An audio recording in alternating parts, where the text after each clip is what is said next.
Hey everyone, thank you very much and welcome to the stream. Yeah, thank you all for being here. I'm starting off today with the Karokon defense, the advanced Tal variation. I wanted to go through two openings before I got to the games today, but I wanted to go through them sort of quick, if possible. But I have two good openings that people have suggested, and they are the Sicilian Dragon and the Tal variation of the advanced Karokon. In terms of my ability to cover them in the time, I'm sure that we will just be scratching the surface. But at the same time, I'm hoping that I can put a little bit of value into the analysis. Hey, Aphelion, how's it going? How was your day? But yeah, so this is the Karokon Defense Advanced Tal variation. Just to play this through from the start, I'll just reload the analysis board. E4, C6, D4, D5, and then E5, Bishop F5, H4. I haven't played this much as white. Mainline Karokon, Knight C3 is what I tend to play. But generally, yeah, this is pretty much, you know, this is an aggressive way to play it. Ideas like G4 are pretty popular for white here. Trying to push the bishop onto h7 or to d7. But basically, you know, white starts off with an extremely aggressive attack and tries to build up the, you know, the inability. It basically tries to make black unable to castle queenside. And then, you know, should black castle, or unable to castle kingside, and should black be unable to castle kingside, white will be ready to play queenside advance as well. Yeah. Interesting. Yeah, no, I mean, it's an aggressive opening. Yeah, e6 makes this bishop's mobility very limited. So, like, say, for example, h4, h6, or even h4, e6, g4, bishop g6, h5. This ends up being this ends up basically being like, it's basically like a pre-move type, you know, exploit, right? Like this, you know, basically the bishop, black is predisposed to play a quick e6, but h4 catches that pre-move and wins the bishop immediately. Obviously, something black doesn't want to have happen. But if you're in the situation where you've played this, opening anyways, h4, h6, g4, and then this is the main forking point, either bishop h7 or bishop to d7. Usually bishop to d7. This g4 pawn is somewhat vulnerable, so h5, queen c8 is playable here, but not the preferred move. You know, often black will just sort of accept the you know, restrictions on the light squared bishop, and c5 gets played, c5, and then if pawn takes c5, bishop takes c5. But c5 gets played also, and knight gets to go to c6. So we can take a look at this game.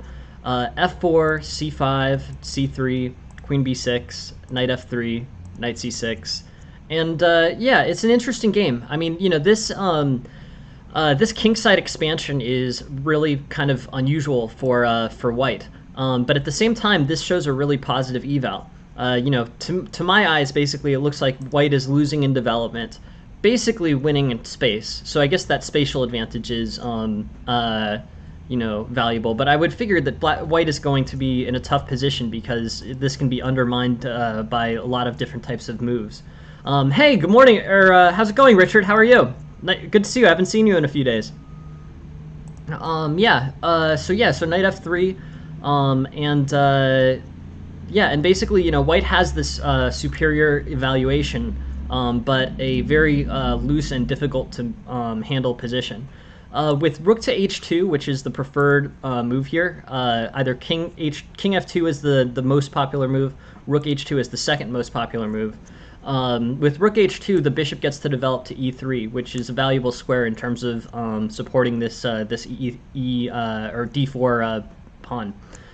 So this, you know, this bishop covers b2, the bishop goes to e3, the knight can go, you know, the knight can probably develop to a3, but it's a tricky situation. Well, we've been getting a lot of good use out of that Discord that you set up, Richard. So I really appreciate you doing that, and thank you very much for setting up that Discord. That's the official Discord, and it's really growing, which makes me, it basically makes me super happy. Thank you very much for setting up that Discord, Richard. I appreciate it.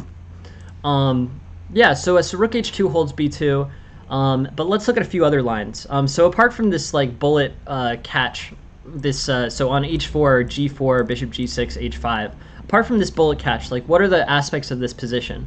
White is basically going to make a really aggressive, aggressive push for space on the king side. Yeah, Discord is awesome, super helpful. We've been getting good use out of it with this stream. So g4, bishop d7, and black can retreat the bishop to h7. So basically, this is the key fork in this position. Sometimes black goes bishop e4, disrupting, basically disrupting the king side even further, like just making it so that these pawns are extremely, able to be attacked. The bishop goes back to h7 on h3, or on f3, but here bishop d7, h5, e6, f4, and this is the main line. So e6 is a e6 really is a restrictive move. It works a lot better with bishop to h7. So if bishop to h7, e6 becomes a lot more intuitive. But I'm kind of impressed by this this overall main line. Like in my eyes, this bishop is just so misplaced here. C5, bishop takes c5, and eventually this bishop gets to trade off for white's bishop, or to at least try to make a play on the queen side. But this overall, I'm surprised that this is such a good, this is such a popular main line for black. I would definitely play bishop h7 here. This diagonal is a big diagonal, and this bishop's not very attackable there. Then you can comfortably play e6, and then, I don't know, bishop to b4, bishop to a5, bishop to b6, and then knight to e7, and then castle would be a potential plan. But I would definitely keep the bishop outside the pawn chain. I mean, the whole point of the Caro-Kann, right, is to have the bishop on the outside of the e6 pawn chain. So if you play it back against anything, you're sort of making it, you're not playing kind of the principal element of the Caro-Kann, which is similar to the French structure, but with the bishop on the outside of the pawn chain, so it's not a problem. Here, this is really interesting. Basically, e6. Yeah, okay. Yeah, no, sorry. It took me a second to realize what you were saying, Aphelion. But yeah, bishop e7, e6 looks kind of interesting. I mean, basically, this open diagonal looks pretty dangerous. But yeah, I'm sure e6 is a somewhat playable move. In fact, I think it's the preferred move here. So h4, h6, g4, bishop h7, and the preferred tactic for white in the engine analysis is e6, and it's also the most popular move in this this opening book. So interesting. Yeah, that is really interesting, Aphelion. Interesting idea. So e6, pawn takes e6, knight f3, knight e5. I think white's in pretty good shape. And yeah, good stuff. Interesting. I mean, the position that I'm the most worried about in this opening is something along the lines of like, something along the lines of this or something, where f4 happens, and basically this pawn structure looks really dangerous. This looks very dangerous to play against, right? Interesting. I've played Maxime Vacher-Legrave in a bunch of bullet games, and he always destroyed me. Like I'm a reasonably good bullet player, but Vacher-Legrave, I've gotten a bunch of games against him, on, I think it was ICC, but I never won one. He's just a complete monster at 1 minute. Like when he plays, he basically plays 1 minute like most people play like game in 30. It's insane. He's a ridiculously good 1 minute player. I don't know if he plays much of that anymore, but at one point I got a bunch of games in against him and never won a single time. Um, yeah, he's great. He's one of the only real top players that I've had, that I've played a lot against.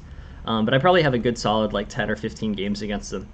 I should pull one of those up. If I could find my old ICC games, maybe I'll bring one of me getting destroyed at 1 minute versus Vacher Lagrave. But yeah, he's pretty impressive. Yeah, no, I think I should. I'll see if those games are still accessible, but maybe. I never won once. He probably is like 25-0 against me. He's crazy good. But yeah, so anyways, d4, e5, f4, g4, h5, and white is basically, white is better here. But at the same time, this pawn structure looks so, yeah, it would be interesting. I don't know. I have mixed feelings. I have mixed feelings about like that. I mean, it would be sort of a non-lesson stream, or it might be less of a lesson stream. But I don't know. I'll see if I can find the games, and we'll see what I can do with them. Anyways, this d4, e5, f4, g4, h5 somehow leads to a plus 0.6 for white. So, really interesting. This queenside development is bad. In terms of plans, I don't really know what the sides are supposed to do here. Like bishop d3, maybe. So say queen c7, which is one of the only playable moves for white. Bishop d3, and then maybe c5. Okay, so c5 is a plan for black, followed by c3, knight c6. But I was wondering if white would get this f5 push in. That's what I was curious about here. C takes d4, c takes d4, knight b4. I mean, it's kind of tricky. I don't know, maybe rook to h3. But it's weird that the eval is so positive on this opening when the pawn structure's like that. I guess it's sort of white's overextended pawn structure versus black's poor development on the queen side. But very interesting, a very modern a modern situation. Cool. So h4, I'm just gonna play through the main line. h4, h5 is actually the main line here. So this makes g4 unplayable. And then if h4, h5, then challenge with c4, e6, knight c3. Okay, so that's the formation for white. If h4, h6, then push g4 and expect bishop to d7, and then play h5. So that's the main line there, and then e6 and f4, and have this huge kingside pawn structure against the bishop that's stuck on d7.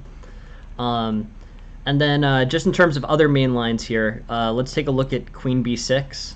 Queen b6, knight c3, h5, knight ge2, and in this case just develop normally. So overarching point of this opening, which is pretty crazy, e4, c6, d4, d5, e5, bishop f5, h4, h6. And here, but there's a split of 3 different moves here. h5, okay, on h5 you play c4 and try to undermine this pawn center. So on e6, knight c3. On h6, you chase the bishop with g4.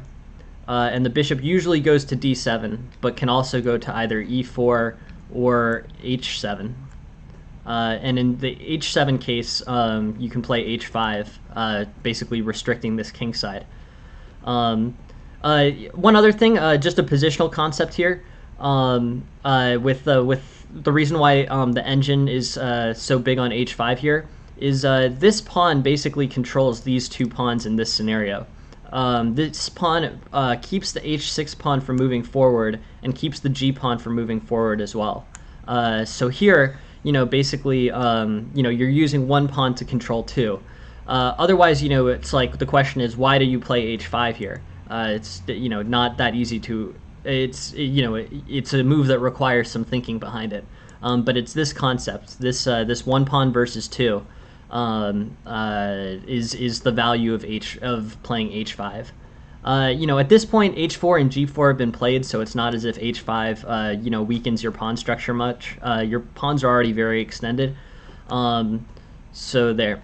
And then h4, h6, bishop d7, h5, bishop h7, e6 is that tactic that Aphelion was referring to. And then here, like, pawn takes is the main one, but basically this diagonal becomes super dangerous. So bishop takes d3, queen takes d3, queen to d6, and queen to g6, and then king d8. So white's in pretty big, basically white's in pretty good shape. Black's in pretty big trouble here. Moves like knight f3, knight e5, knight f7, this e6 sacrifice was definitely worth it. So this plays out well for white. On the other side, e5, h4, h6, g4, bishop d7. So h5 holds both of them. And then the third option here on h4, queen to b6. Queen to b6, you basically just, sort of develop in a normal Caro-Kann type fashion.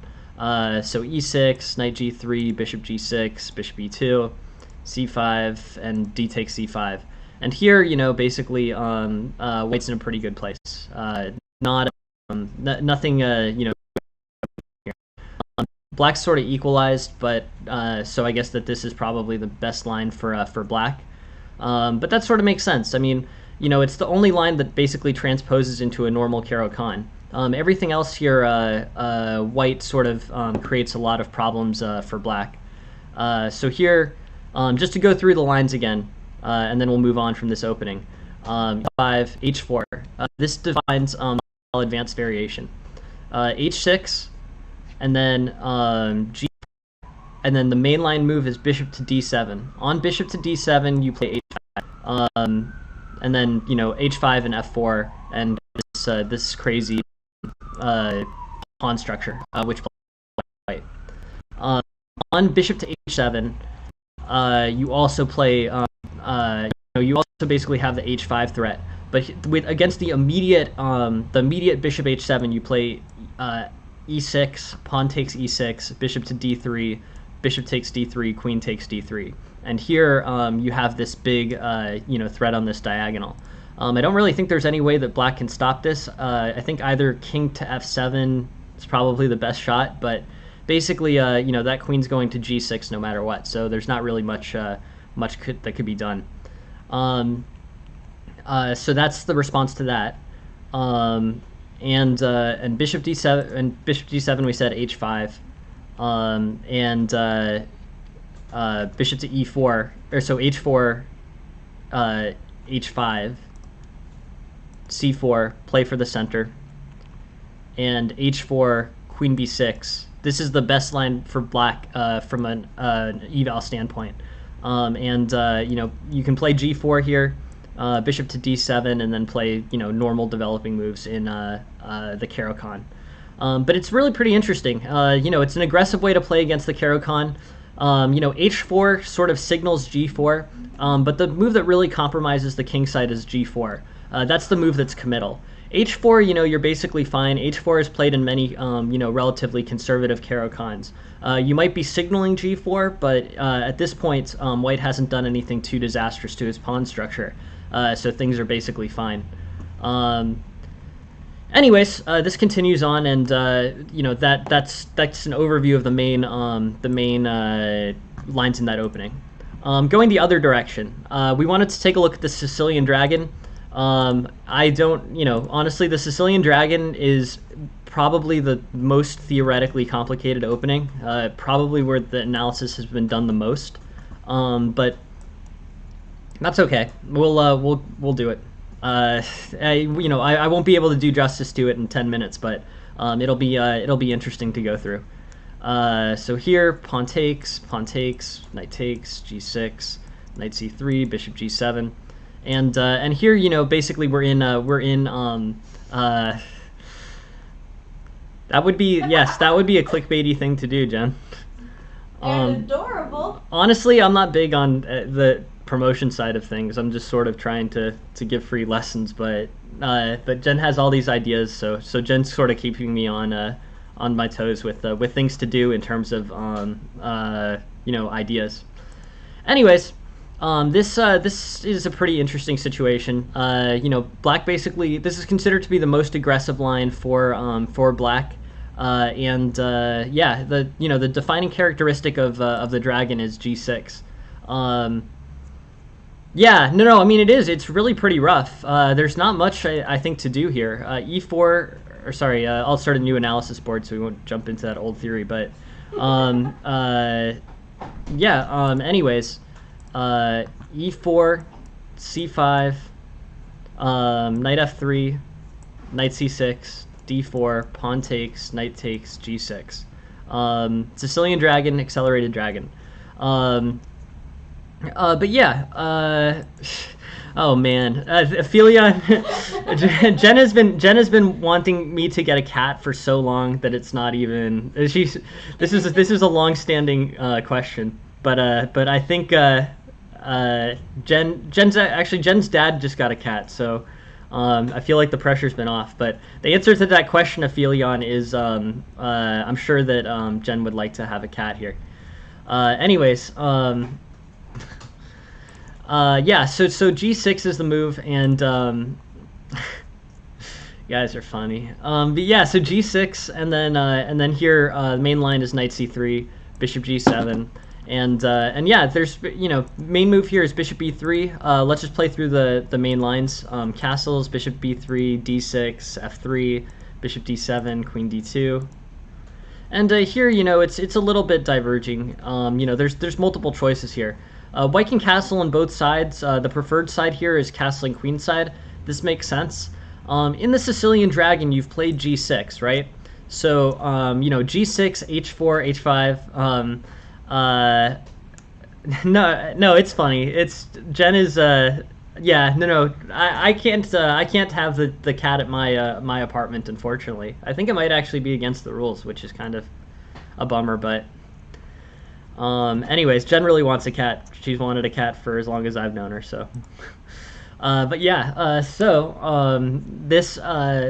castle's queenside, and this is it's no good. So Sicilian dragon, offers opportunities like h4, h5, knight takes h5, and potentially rook takes h5. It's one of the openings that's very aggressive. Black basically moves his rook to the c8 file, and white tries to attack on the king side. My general understanding of the Sicilian is that white tries to, attack aggressively on the king side, and black tries to play a queen side advance. The longer the game goes on, the more favorable that it becomes to black. As a fundamental perspective, that's always what I think of. But here, I basically feel like bishop e3, and the attack can really start. So within that idea of attacking aggressively on the black king side, I think. Basically white can work, white can basically make that advance, and then have, a solid, have a solid chance of breaking open the black king side, helped by queenside castling. So queenside castling is a move that's often played in the Sicilian dragon. Bishop c4, castles, bishop b3. On the opposing side, black often castles kingside, almost always. That's true for most Sicilians, but in the dragon especially, it's very rare that black will not castle kingside. I don't think there's any real main lines where in the dragon where black doesn't castle kingside. Now all of white's pieces are focused towards the king side, and the attack can start. Knight e5 is played, but h4 is the way to go. I mean, h4 is basically the main line here. The attack is starting. Rook b1 is interesting. G4 is an interesting break. H takes, f4, knight c4. Interesting. Probably queen to e2. But black's looking like he's in pretty good shape here. So I guess in terms of the Sicilian dragon, there's books written on this. There's many hours of grandmaster analysis spent on it. I just want to make sure that everyone knows what it is first. It's this, it's this early G6 in the Sicilian with Fion shadowing of the bishop on G7. Yeah, it's got, some well-established main lines. Queen A5 is a move that's played here sometimes, followed by white castling, black castling, bishop B3. And basically, black's just trying to advance the situation on the queen side, while white tries to advance on the king side. This is a more conservative line for white. I think that in the lines where white castles king side, the threats on the king side from white tend to be less less powerful. Basically having the rook on h1 in isolation is probably very helpful.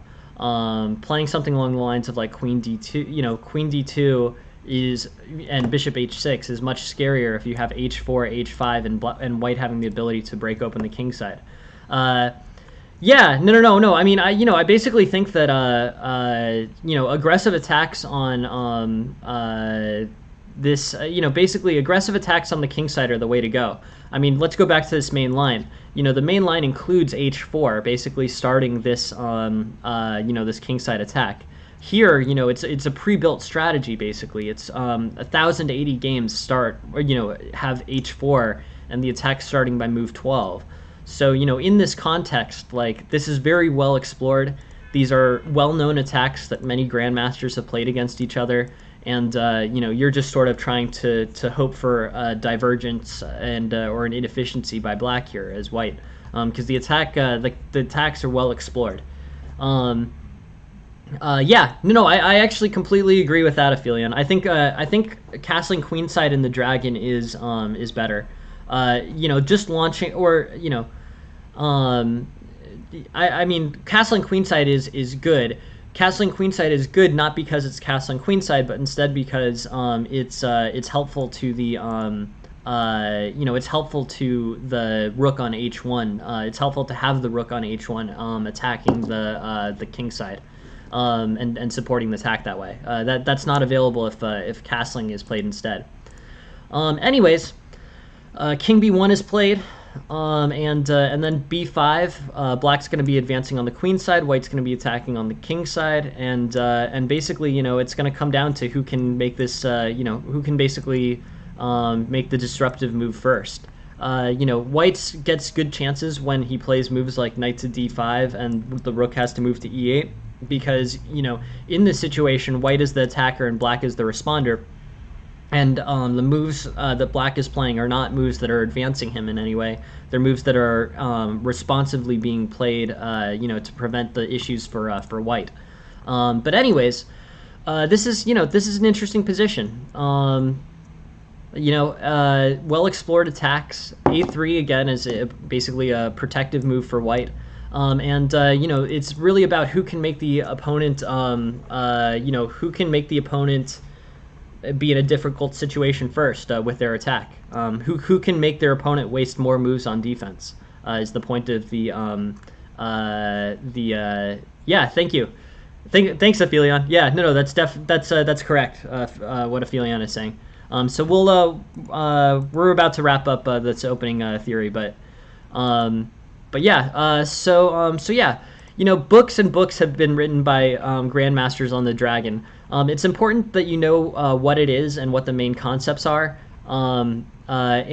Basically, the most important thing about the Sicilian dragon playing it as white is to know that you really are free to attack on the king side, and the most powerful attacks will come after white castles queen side.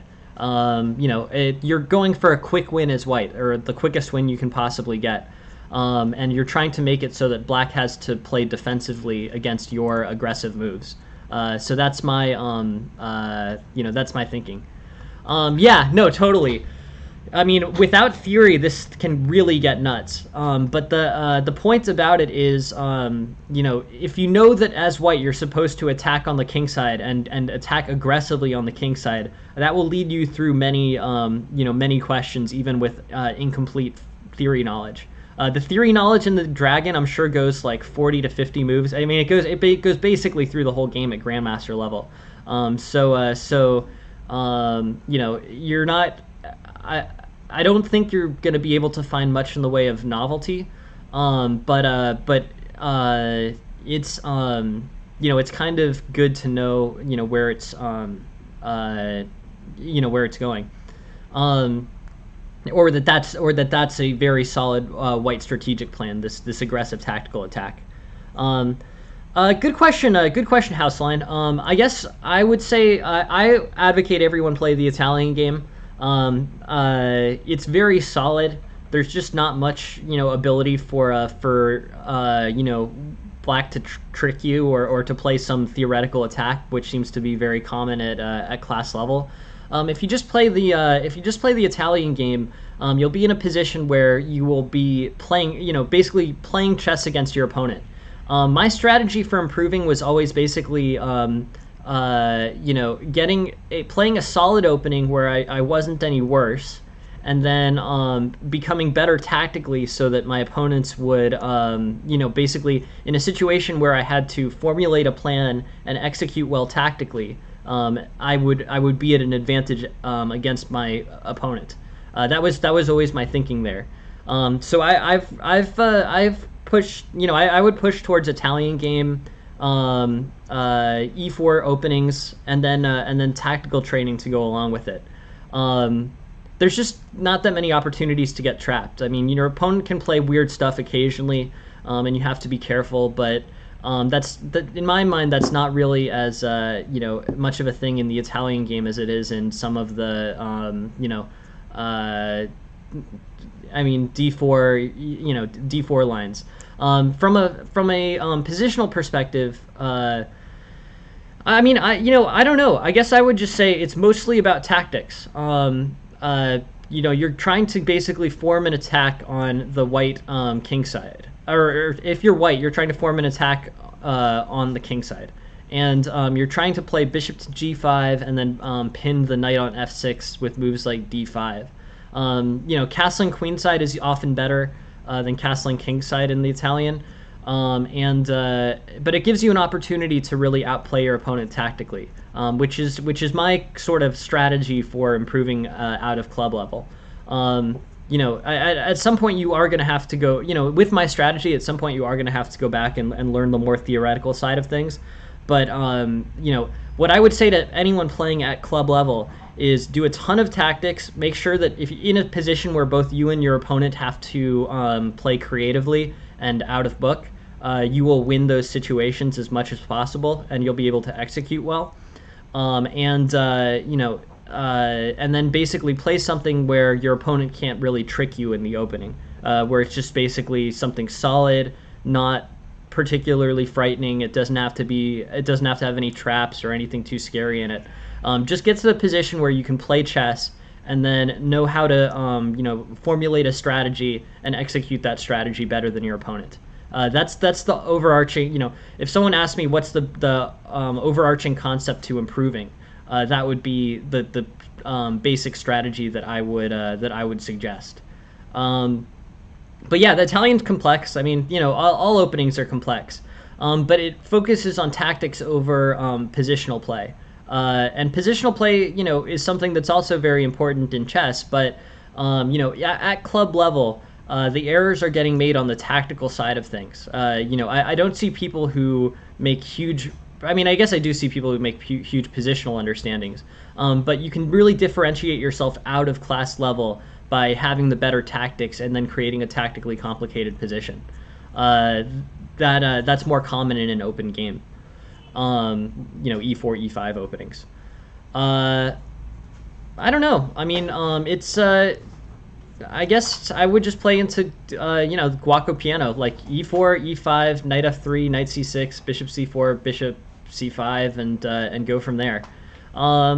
There are sidelines. One of the things that always frustrated me when I was getting out of class level is that Elephant Gambit was super popular in my and Traxler is an idea.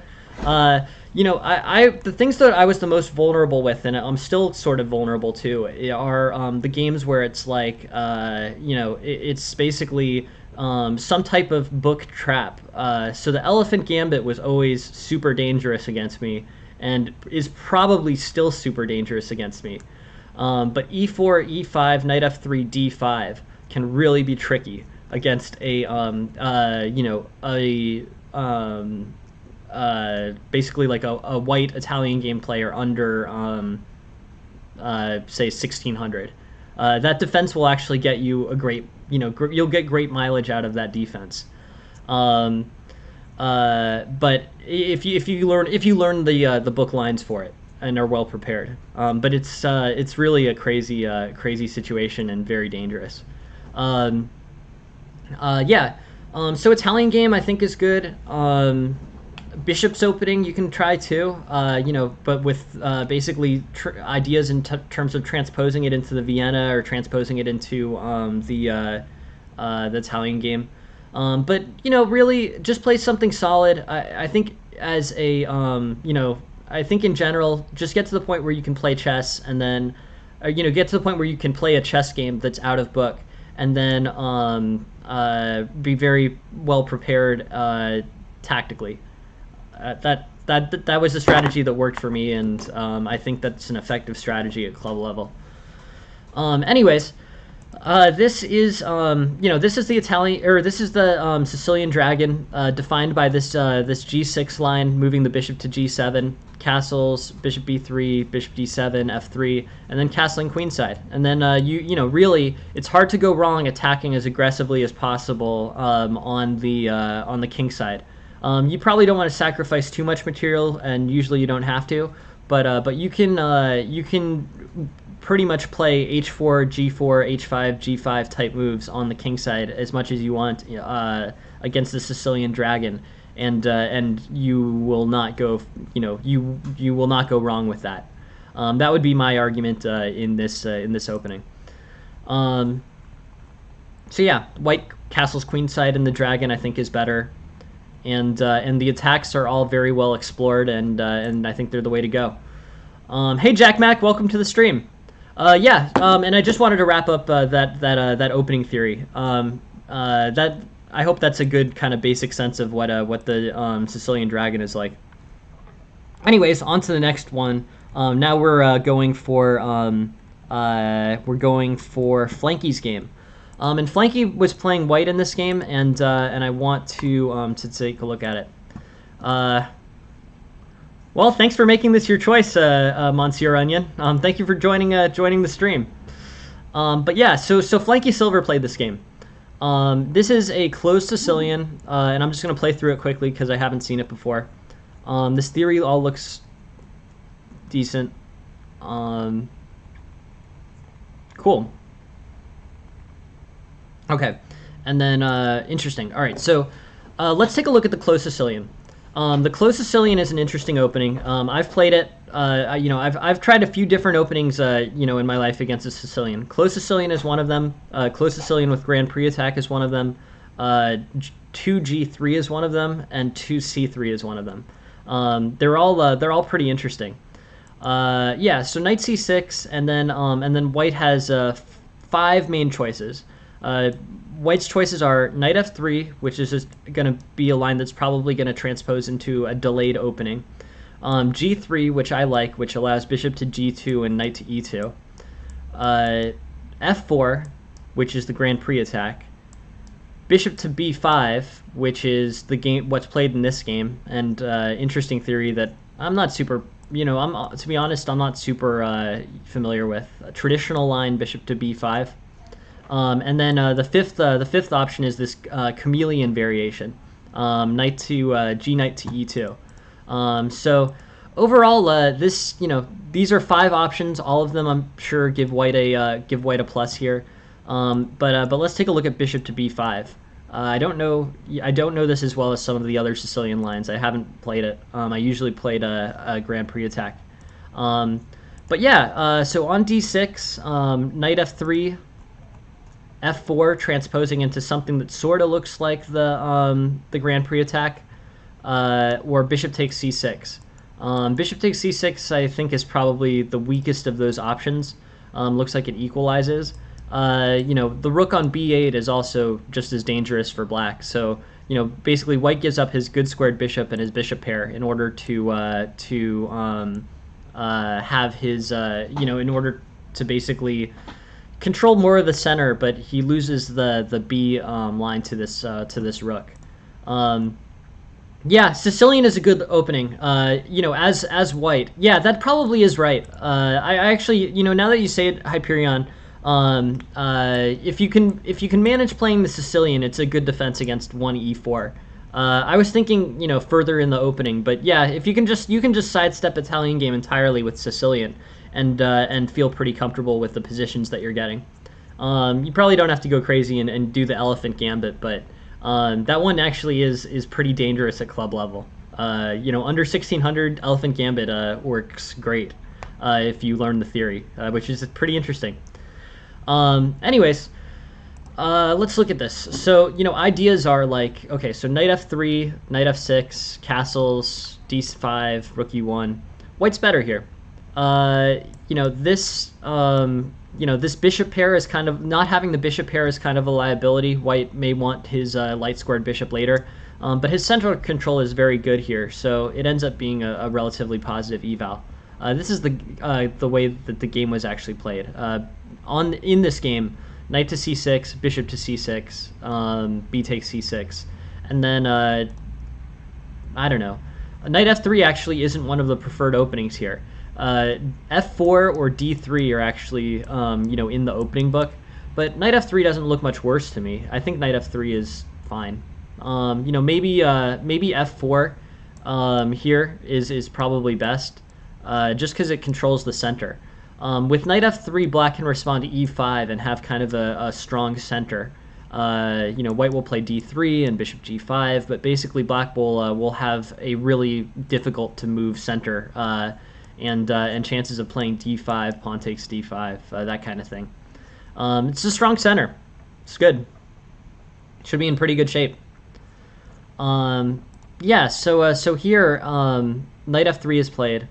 And then the main, basically, so b6, knight f3. We're back in the opening book, but through a different general transposition. A6 is playable, although I don't really think that's that great. E5 is still playable. This center is going to work well for black. In this game, knight f6 was played. So white's got a few different options. The engine surprisingly is advocating e5. I would be really reluctant to play e5 here. But if you look, if you look at this engine line, everything is predicting equality for white except for e5, and that surprises me. With e5, you're basically neutralizing the center for white. So say pawn takes pawn, knight takes e5, and then something like queen to c7 or e6. Say e6, because that's a straightforward developing move. Wait, queen to c7, because it doesn't hang this. Although I don't think black can take knight to c6 here. I'm pretty sure the knight will get lost. Yeah, the knight gets lost to c7. So e6 actually works. The pawn on c6 isn't actually hanging. So that's an important characteristic of this position. But here, e5 basically neutralizes white's center. He doesn't have any center pawns after this. Black plays queen c7. White plays queen e2, and this knight is well posted, but these two pawns have way more control over the center than white has. White is controlling the center with pieces. Black still has some pawns. E5 can be played later if this simplifies.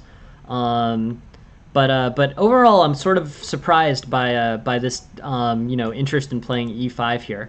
To me, that looks like it loses center control, but I guess that this knight gets posted on e5, and that posted knight is worth more than the center pawns.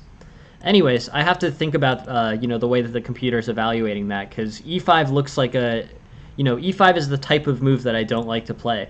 Basically, giving up center control and neutralizing opportunities with pawns in the center. Anyways, it's still the best, so it's kind of interesting that that's the play. That's the play. It's basically valuing tactics and the posting of the knight on e5 over the control of the center by the pawns, or by white's pawn. Interesting. Anyways, white does not play e5. E5 is considered to be too aggressive. And actually, black gets to play e5 if he wants here. Maybe e5 in general is also supported in terms, basically maybe one of the main values of e5 as well is e5, or pawn takes e5, knight takes e5. I think here, right, the issue with not playing e5 is that black gets to play e5, and now this actually really is a strong pawn structure for black. I think the strength of this pawn structure, the way that these pawns basically hold everything in the center, that's what white is. That's another added benefit of white being the one to play e5 here. Black doesn't get to establish that pawn center. I mean, this pawn center is good, but the black pawn center before was really the dangerous one. And white's basically playing, basically making a premium to avoid. Let's see. Yeah, sure, we could do that, Leaf. We could do that. I mean, the main thing I'm thinking about, in terms of, I'm happy to do that, Leaf, and I do think there's a day where we can do that. But the thing about that is that that's what all the other streamers are doing, and I'm, in my mind, like, that's covered by somebody else, Leaf. So I'd way rather, save, I'd way rather be very instructionally focused with this one, instead of playing a game like everyone else on Twitch. It's interesting though. It's an interesting thought. We'll do that at some point, Leaf. But that's sort of not the direction that I'm trying to go with the stream in general. Anyways, if the white light squared bishop is in play, so basically, bishop against bishop either on c4, draws e6 in the Sicilian. E6 prevents threats on the f7 square in the Sicilian as well as most games. But yeah, so I'm surprised by e5, but now I can kind of list the reasons of why it's done, and one of them is also to prevent black's b5 or black's e5, which is the best move for black here. Black instead plays d5, and then white is still getting recommended to play e5, but plays rook e1. But I think white's better here. This center feels pretty comfortable. d4 is not really a threat. White will just play knight to e2 and then knight to g3 and bishop to g5. White will be in a pretty good place with that. And then I think everything's everything's good. White has healthy development. Bishop f4 is a good place for this bishop. Preventing rook to b8 from being played. And overall, yeah, I just generally like white's position. Very healthy development. And threats on h6. White is white's looking good here. I think g5 is an interesting move that looks easily undermined to me. Like, I think h4 is probably the idea, but on g5 they're recommending bishop e5 and then g4, and sure, like, yeah, this is annoying for white, but at the same time I don't really think this disrupts much of what white was trying to do on this king side. Anyways, very interesting.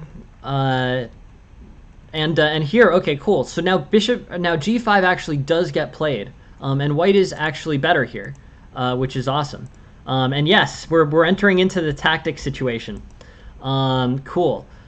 So here, knight takes g5, pawn takes g5, bishop takes g5, d4, and here, the eval is better for black, but white has a ton of practical compensation. So I think, yeah, rook h4 looks really dangerous, or basically rook h4, bishop h6, queen h6, and maybe if white can get both of his rooks attacking the king, white has a lot of practical compensation. It's very dangerous position for black. The rook is attacking. Don't worry about it, Leave. I mean, honestly, I appreciate you saying that, but the subscriptions are not really what I'm going for. I'm going for people watching and free, and chess material becoming free. That's chess instruction becoming free. I want everyone to be able to have a chess lesson. So I appreciate the thought, Leaf, but don't worry about it.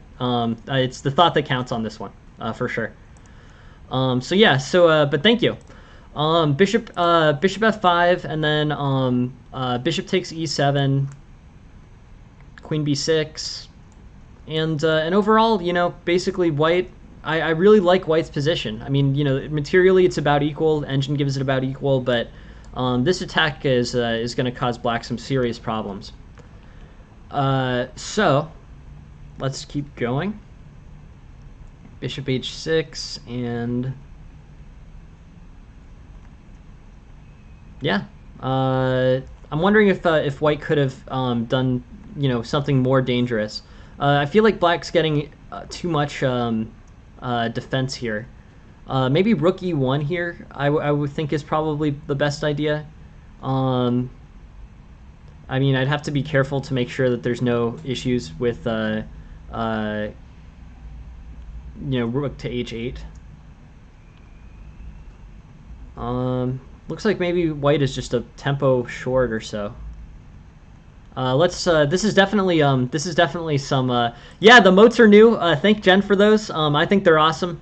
And if you have any ideas for more, Jen is, I think, looking for some, if I remember. But no pressure either. But I love the tactics emote, and I want to use it as much as I can. It's awesome, and it's super good addition to the stream. But yeah, so g5, knight takes g5 is a very ambitious move. I like it. I think, basically it's going to give white a lot of practical compensation, but a piece is a lot to give up here. I'm wondering if maybe bishop g3, h4 was a better way to play this. The engine is recommending bishop to e5, but unfortunately, I think white just doesn't quite have the strength, to get through to this black king side.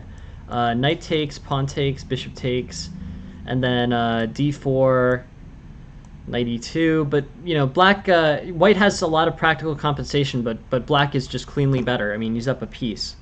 I think the initiative doesn't really get diminished if you play something else here. If you play like bishop to e5. I love the moats are like one of my favorite things of doing this, to be honest. The moats are so cool, and it was so nice of Jen to make them. So they crack me up every time I see them. It's awesome. But yeah, so bishop e5 I think is a better way to play this. Moves like h4 are still very undermining to the king side.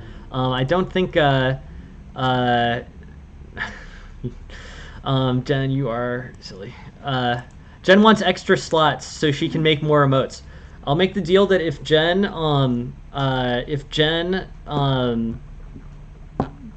we get extra slots, then you get to make all the emotes. Duh. Deal? Okay. Well, if you want to, Who that means else you want to then. Yeah. Okay. Who else was gonna? All right. I mean, I don't know. All right. Well, and anyways, yeah, Jen is really in this for the emotes. Okay, cool. So g5, bishop to e5, and I think white's better. I mean, basically what it's not knight takes g5 is overly aggressive. I think you can get most of the benefits of knight takes g5 by playing something like bishop to h5 and then h4 here. This is still very, destructive to the stability of black's king side. So I like the thinking, and I like the, the desire to come up with a winning attack on black's king side. I think that's awesome, and it's really good idea. But here, I guess I would say bishop to e5, and g4 might be the best move for black. But however it goes, black's king side is going to be really a lot, really vulnerable. So I think there you can basically push for h4 and be comfortable, be comfortable knowing that the black king side is going to deteriorate. It's just too big a, the marginal benefit of giving up the full knight there, as opposed to playing h4, is not worth a piece. It's good thinking, it's a good general concept, but actually taking those pawns off the board is not super important here, or super valuable here. You can make the same disruption in the kingside pawn structure with moves like bishop g3 and h4. That's my thinking on that. Yeah, so I'm thinking bishop e5, g4, knight h4, and white's looking fine. This is pretty good. White's got a positive eval.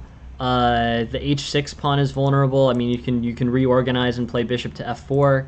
But could black push the c5 pawn? Interesting. Yeah, interesting question. I'll circle back to that 1 second, Hyperion, because I think it's a good question and I'm very interested in thinking about it. And I think, but I think that basically, White has this practical comp, but unfortunately, it just doesn't quite. I mean, this is, from a practical perspective, this is great, but with accurate defense, which Black does at the right time, I think Black's just a little bit better here. He's basically a piece up, right? So all he needs to do is sort of end White's attack. I guess it's a piece to 3 pawns by this point. So queen takes c6, and yeah, it actually is pretty unclear who's winning. All right, I'll play through. I'll play through to this in a second. But I just want to go back to Hyperion's point. Is c5 playable for Black? As opposed to g5. So here basically c5 is yeah, good question. So here's I'll give you my Discord homunculus. Here I have a Discord, and a pretty good way is to send games on there. So I'll just give you the link for that. It's also, yeah, I think it's in the video description as well. But it's a full Discord, and it has a game submission section. That's probably the easiest. There's also a few other routes. I mean, there's this excellent. It's another one. If anyone else is here, I'll just give them a shout out, because I think they're great. But there's the chess study group Discord that that has been really great for meeting people, and just they've given me a full a section, like a post games section, that you can also submit games on. I really like that Discord, that chess study group Discord. So I don't know if anyone else is here if that's new to anyone else, but it's a really good place to get some free training and free studying. So definitely highly recommend. But honestly, just any route is fine at the end of the day, Homunculus. I really appreciate you being interested in sending games in, and if you send a game, we'll get back to we'll get back to it really quick. But yeah, thank you very much. So is c5 ever playable here? g5, bishop e5, c5. All right, bye. But yeah, so here, it's a really good question. c5 gets exchanged. Yeah, interesting question. There's definitely a need for Black to get some counterplay here, right? So I like your thinking on that, Hyperion. Basically here, this game has sort of turned into White, attacking Black's king, and basically it's a better situation. White has the initiative. So what are Black's ideas here? Well, bishop e6 is one of them. I guess the idea behind this is, really making sure that you're maintaining the center. Rook b8 would be a very natural move too, but I don't think you can quite do that. I'm wondering about, so on bishop to e5, like knight to g7, or knight to h5 here maybe. Pawn takes, knight takes. This is pretty complicated. But I'm wondering if with the bishop off the board, you can start rook b8 and threat on b2, and then maybe c5 there. So far, in this game, basically, until knight takes g5, White has had very limited vulnerability. Let me see.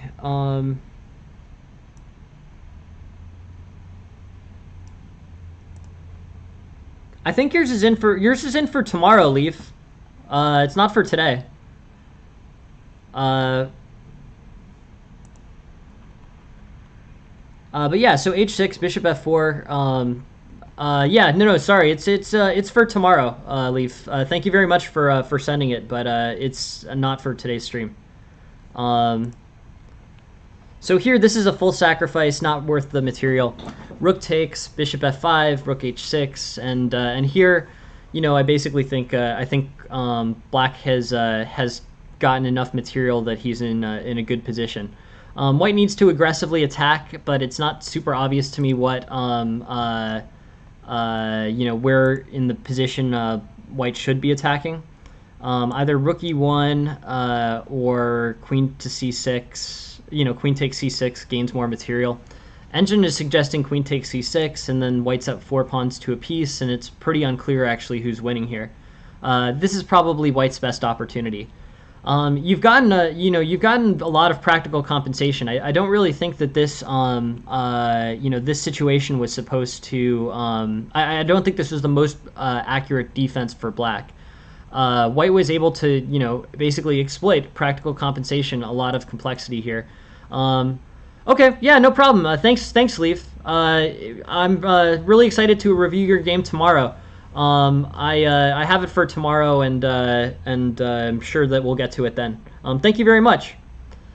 But yeah, so queen d5, and basically here, Black is up more than a pawn, and then with more kind of somewhat inaccurate maneuvering. Queen takes c6 puts White a full piece or 4 pawns to a piece, right? So queen c4 is efficient and disconnects the 2 rooks. That's actually pretty important, because the thing here is on queen takes c6, the rook can play to c8, and then the queen's getting threatened. But instead, if rook e4, queen g5, and then queen c4, then either e6 has to be played, or king has to play back, disrupting the 2 rooks, in which case rook to c8 is no longer a defensive resource. So here, the rook has to play to b8, or I think that's the only move, or rook has to play to b8 or e8. But overall, the ability to challenge White on this c file is pretty much diminished. So here, White is definitely in an interesting place with 7 pawns against 3 and down the bishop, but getting closer to equality. King safety is bad for both sides here, and I think both sides are going to try to come up with an attack that allows for them to advance tactically. So this was as close as the game got. Rook takes, and White's down a significant amount of material with a lot of extra pawns. But here was the closest things were. After queen c4, king plays to f8, and queen takes c6. So I just want to go through and take a look. Hey, thank you very much for following, Julio. Really happy to have you on the stream. Thank you. But yeah, so in general here, where are the improvements? I thought bishop b5 is fine, not the main line, but fine. And here, the engine finds an improvement. This really wasn't my idea. This is something that I referred to as, I basically referred to the engine, but now I see the rationale for it. E5 is actually excellent here. E5 basically fractures the black pawn structure. And even though it basically liquidates the white center pawn structure, it prevents Black from basically being able to establish this very powerful pawn structure. These pawns are very difficult to deal with for White. Yeah, good question, Julia. Go to the Discord. There should be a link on the side of this screen that is my Discord. And you can add it in the game submission section on the Discord. Also, realistically, if you post the link here, I'll pick it up too. But there's a lot of different ways, and yeah, no, really excited and looking to get more games, Julia. So please, please send them, and I'm super happy to look at them. Yeah, but the Discord is I think my preferred way at this point. The waiting list is the next games are available at 6:05 on Wednesday. Oh no, sorry, I'm wrong about that. Sorry. 10 a.m. on Wednesday, 10 a.m. Eastern. So basically, today is Monday, so tomorrow is all filled out, and then 10 a.m. on Wednesday is the next open slot, which is great. People have been sending in a lot of stuff, which is super helpful and makes the stream like that much better. If you send a game now, it'll be in for 10 a.m. Eastern on Wednesday, Julia. Thank you for asking. So e5 and black basically has this very difficult pawn structure. Black doesn't play it. No problem. No, absolutely. No, Julia, look. I mean, I don't want to spend too much time on it because Jen thinks I spend too much time thinking about this. But, my goal here is really just to give free chess lessons. I think chess lessons should be free because they can be free. There's so many places and so many situations where, it would really be helpful to give as much ability to learn chess as possible. So I'm really happy to help with that. This is a small thing, but I'm a application developer, and I developed an app called the Cop Review app, which allows you to give an objective assessment of the performance of local United States law enforcement. That's the story behind the name is basically what I've done in my professional life, which is develop this app in my small company. So that's the history behind my name.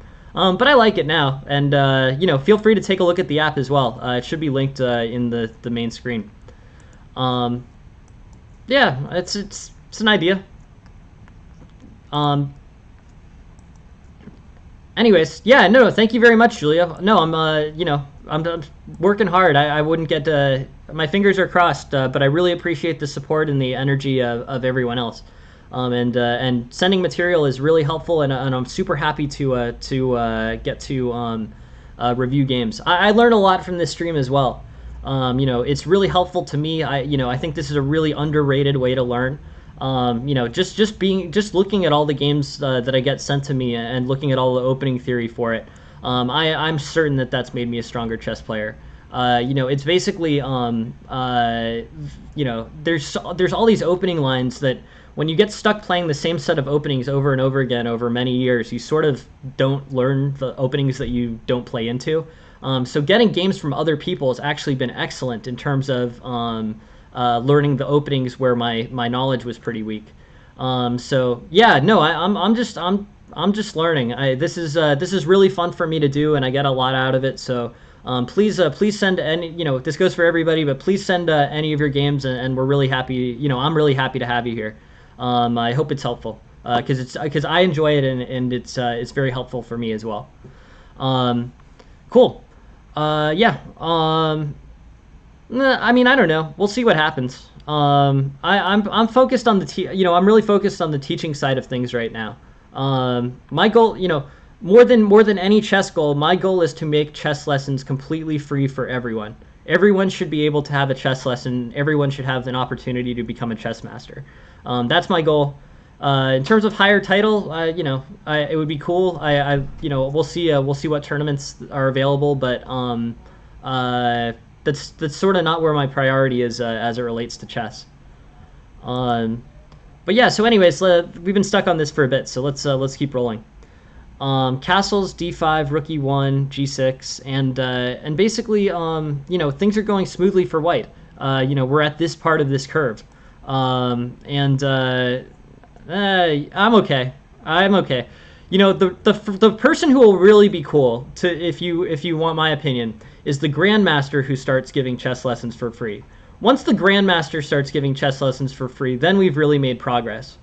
So that's the guy who is the actual that's the guy who will really be cool in my opinion. But no, I appreciate the kind words, but this is interesting. It's interesting. I get a lot out of this, so I don't feel like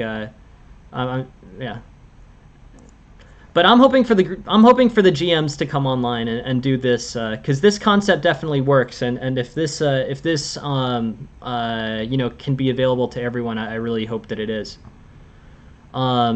But anyways, that's the real person, the grandmaster that replaces my stream. That's really what I want. Is the grandmaster highest level lessons completely free, and it'll happen. But till then, I'm just hoping to do what I can to be helpful. Um, I mean, I don't know, but the fact of the matter is, it can be, right? I mean, I'm giving a chess lesson, and this format works excellently. So sooner or later, some grandmaster is going to come along and do exactly this, and then everyone will have free chess lessons. It's really great. It'll be a great opportunity for everyone who wants to learn. So, anyways, until that person comes along, this is what we're doing. So, and I think it's an inevitability.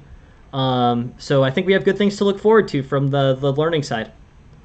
Anyways, this game was interesting. Knight takes g5 was overly ambitious. Bishop e5 gets played, and then h4 gets played, and the kingside pawn structure gets disrupted. G4, knight h4, and then basically, knight takes e4 is a possibility. This discovery, which is kind of interesting. D takes, and then B takes, and this situation looks pretty liquidated. And white is up. Queen takes h6 here. White's got a lot of practical compensation, even though black may still be okay with good positional play. Anyways, this ends up being good for black after the sacrifice. It was just not it was the correct idea, but not the correct route. Disrupting these kingside pawns is definitely an awesome idea. H4 and things are good. But here instead, white sacrifices and gives up these pawns. It doesn't really help that much that the pawns are gone. It really helps more just that the kingside pawn structure is disrupted. So that was the right idea, but it sort of failed for tactical reasons. Anyways, there's other things that can be done here.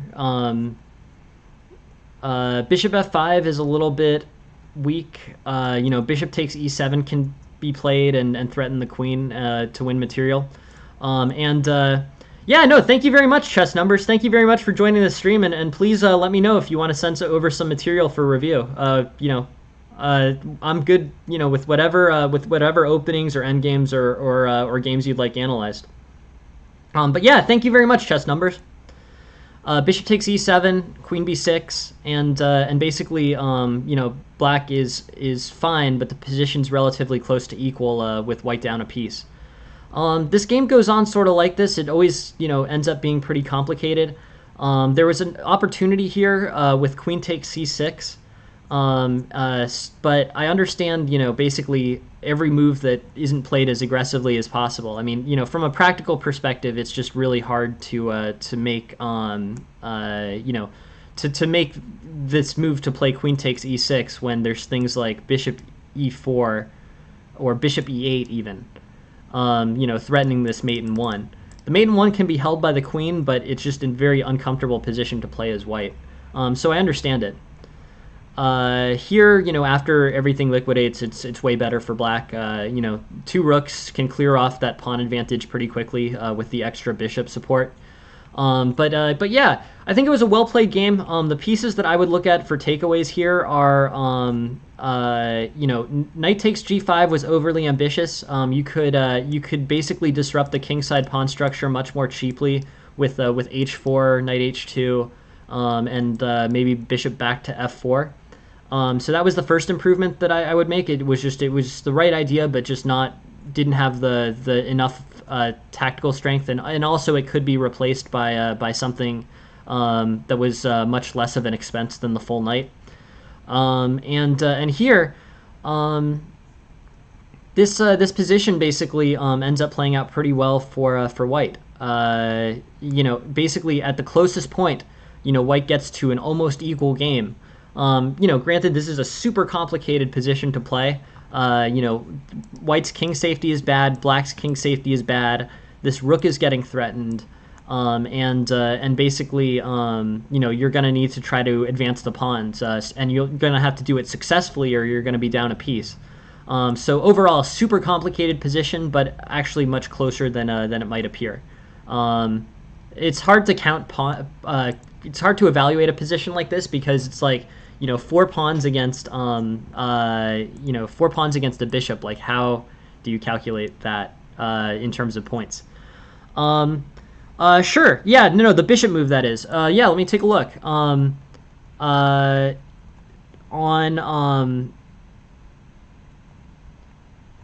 Let me find it for you. I'm curious about this, Hungry.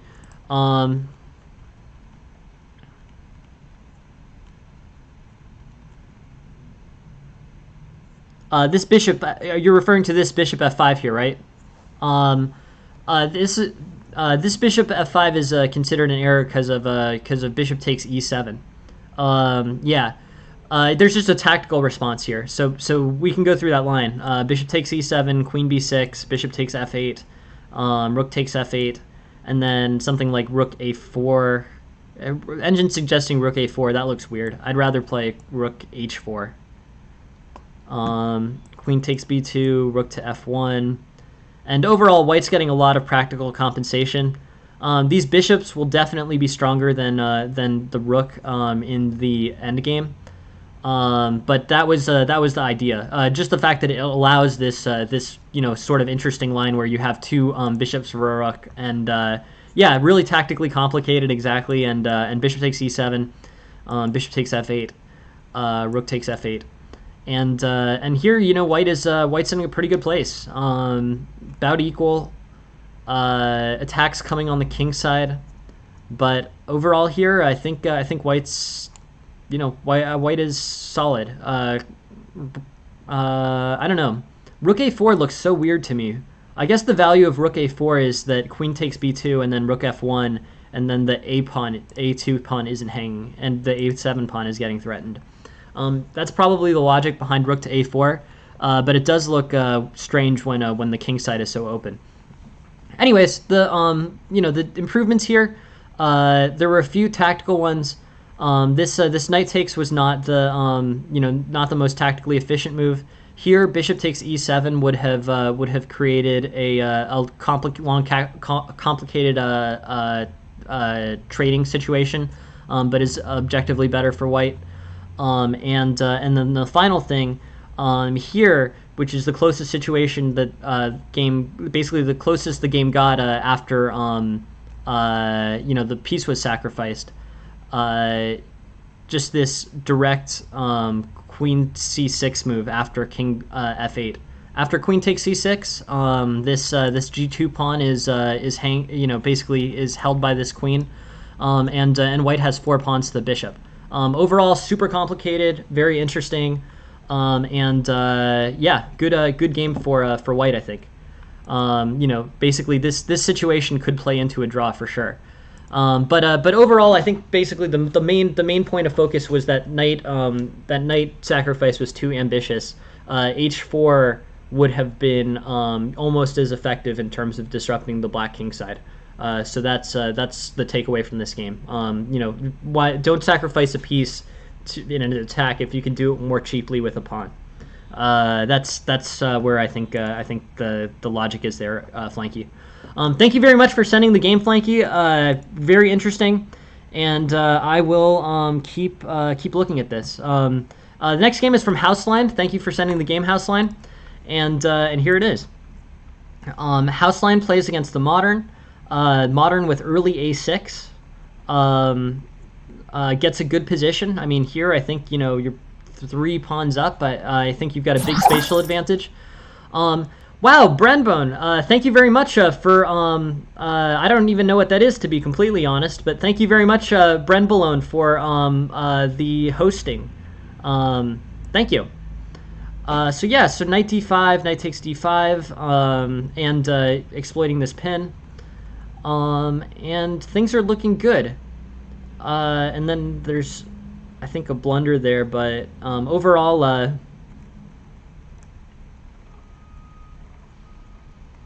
interesting. Okay, cool.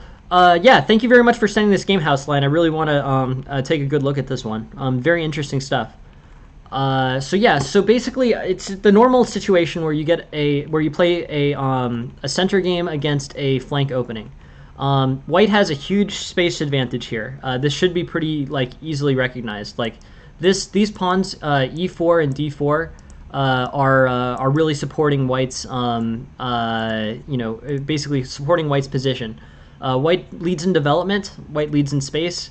Black's play is what it normally is in modern perk type stuff, where there's going to be threats that there's going to basically be threats of undermining moves to catch White overextending in the center. Interesting, cool. Yeah, thank you. That's a nice thing to do. Okay, yeah, I gotta learn this stuff. I gotta learn this stuff better, to be completely honest, Hyperion. But thank you very much for explaining. Yeah, there's some Twitch stuff that I'm gonna have to spend more time on. But I'm hoping to make some progress. Yeah, so Bishop D3, Knight C6, A3. Overall, I think A3 is interesting. I'm not sure that's the most efficient move. The most efficient move is A4, which I also wouldn't play. I'd be developing here. I'd be like playing like F4 or something. Just getting development as quickly as possible. Because Black has played a flank opening and hasn't really challenged your center, you should be able to get some good piece play in and be able to secure good development and good developing squares for yourself. And then the speed at which you develop in a strong way should provide a good lead into a middle game attack or strong middle game advantage. This A3 is good, but I wouldn't have played the best move A4 either. I would have played either Bishop E3 or Bishop F4, developing the dark squared bishop. In terms of opening theory, we're out of it, so yeah, no, for sure, Houseline, and it makes sense. It makes sense. I can say that I wouldn't have played the engine best move here, and I get basically A3 as a defensive move, but I guess I'm sort of I think here basically B4 is not super bad for you. Like Bishop B3, B4. Knight E2, and definitely Black has good space on the queen side. I mean, the queen side's going to become the focus for Black's game. But you can still, this knight isn't that much better on C3 than it is on G3. So like, getting your development in and allowing B4, Knight E2 with Knight G3 in mind, you're still going to have well-developed pieces in that case. One thing that Black has signaled super early in this game is that Black's king side or Black's queen side here is very open. So I think that Black is never going to be able to develop queen side here. Like it's just not going to work. If Black tries to develop queen side. So here with the idea of Knight E2, Knight G3, I think you can start to think about an attack on the Black king side after he castles. Because he's not going to castle queenside. It's too open. It's just not gonna happen this game. But the kingside attack you can already sort of start to prepare for. So for that reason, I think B4 is allowable, and just getting the quick development is better.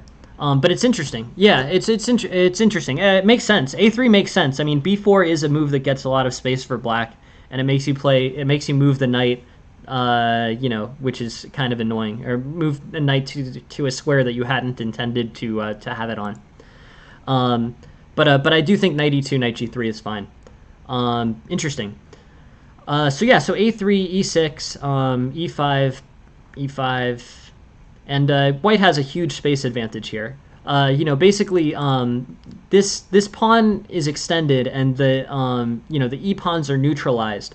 But overall here, I think you've got a great play. So like Rook E1 pinning to the king is a really good place for that rook to be.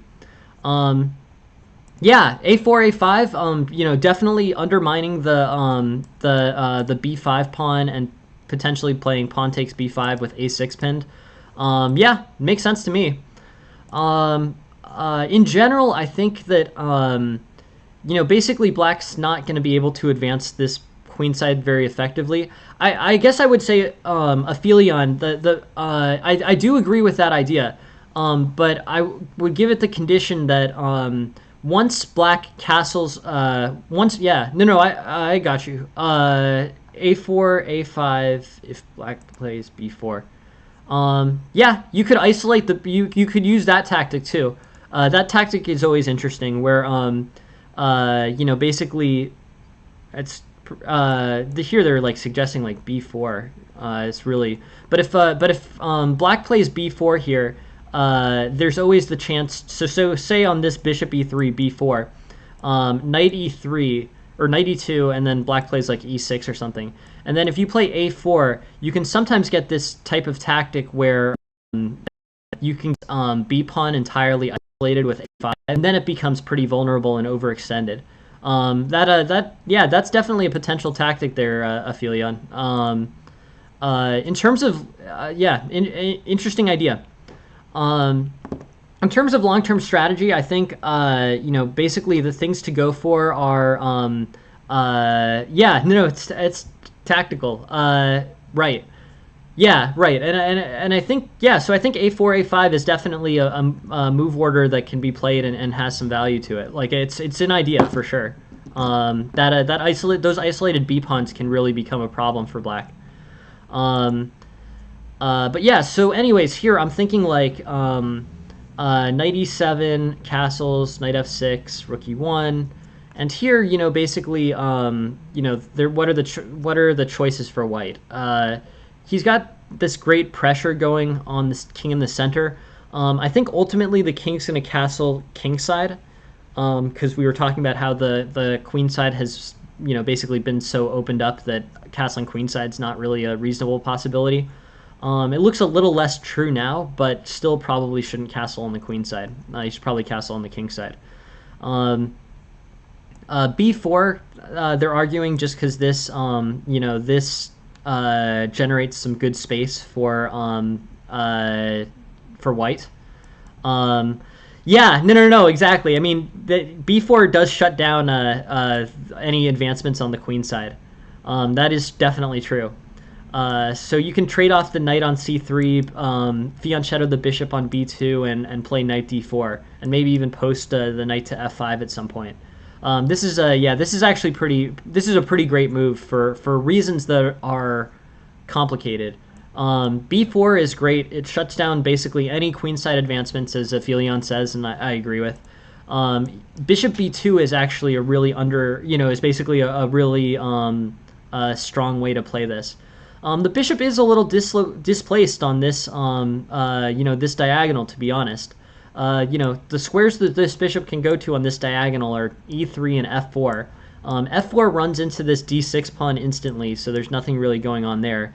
E3 is kind of pointing at nothing, so that's probably not a good idea. So b4, which actually moves towards developing this bishop to a square where it is definitely productive. This b2 line facing towards this f6 knight, g7 pawn, and rook and h8 rook is a strong place to play that bishop. So that's that, as well as shutting down any queenside advance, is a good reason to play bishop to b2. Going on from there, h3 is kind of a not a move that improves anything really.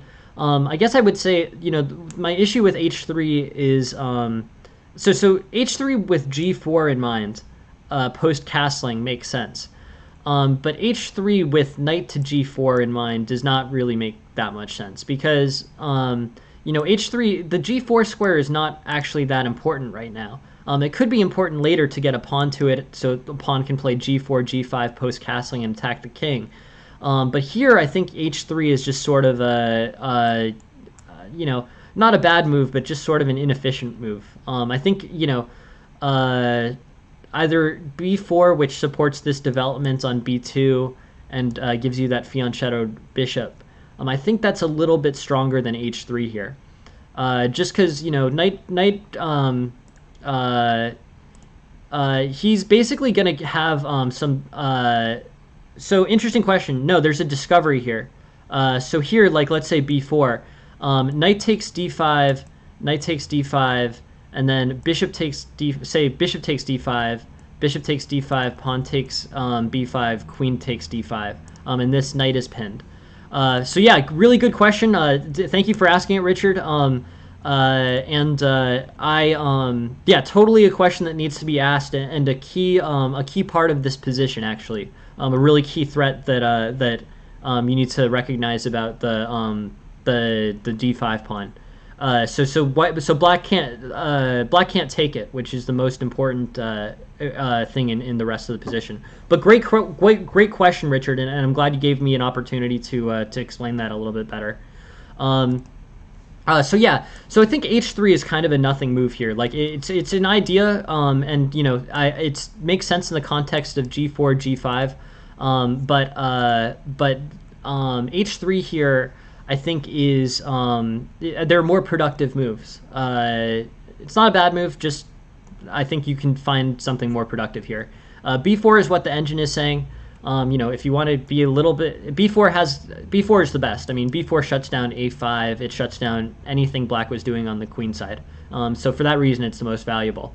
But getting the bishop to b2 here is also a valuable aspect of it. Anyways, yeah, no, I mean it's a tactical thing there. It's basically the tactics are important. Black could easily take, and then you would be in the situation where you would have to be ready to play knight takes and then bishop takes b5 with the discovered on the bishop. At club level, class level, definitely tactics are like a huge differentiator between players. So that's why I'm spending way too much time on it, always saying it, but I can say there's a reason why the only emote is the tactics emote. It's because I really think it's valuable in terms of improving your game quickly. It's a really efficient place to place study time. But yeah, so b4 I think is just h3 is not bad. It's just that b4 is more productive. b4 gives you this bishop on this diagonal, and the bishop needs a good outpost, and that's one of them. Bishop to b2, knight takes, sorry, this is the sideline. h3 here, g6, bishop f4, and you played it anyways. So great job seeing that discovered threat. Awesome, nice work, Houseline, because it's not an obvious one at all. So that rook e1 pinning that knight, and then the ability to play bishop takes b5. Nicely done on that. And then black played it. So basically because Houseline caught that thing. So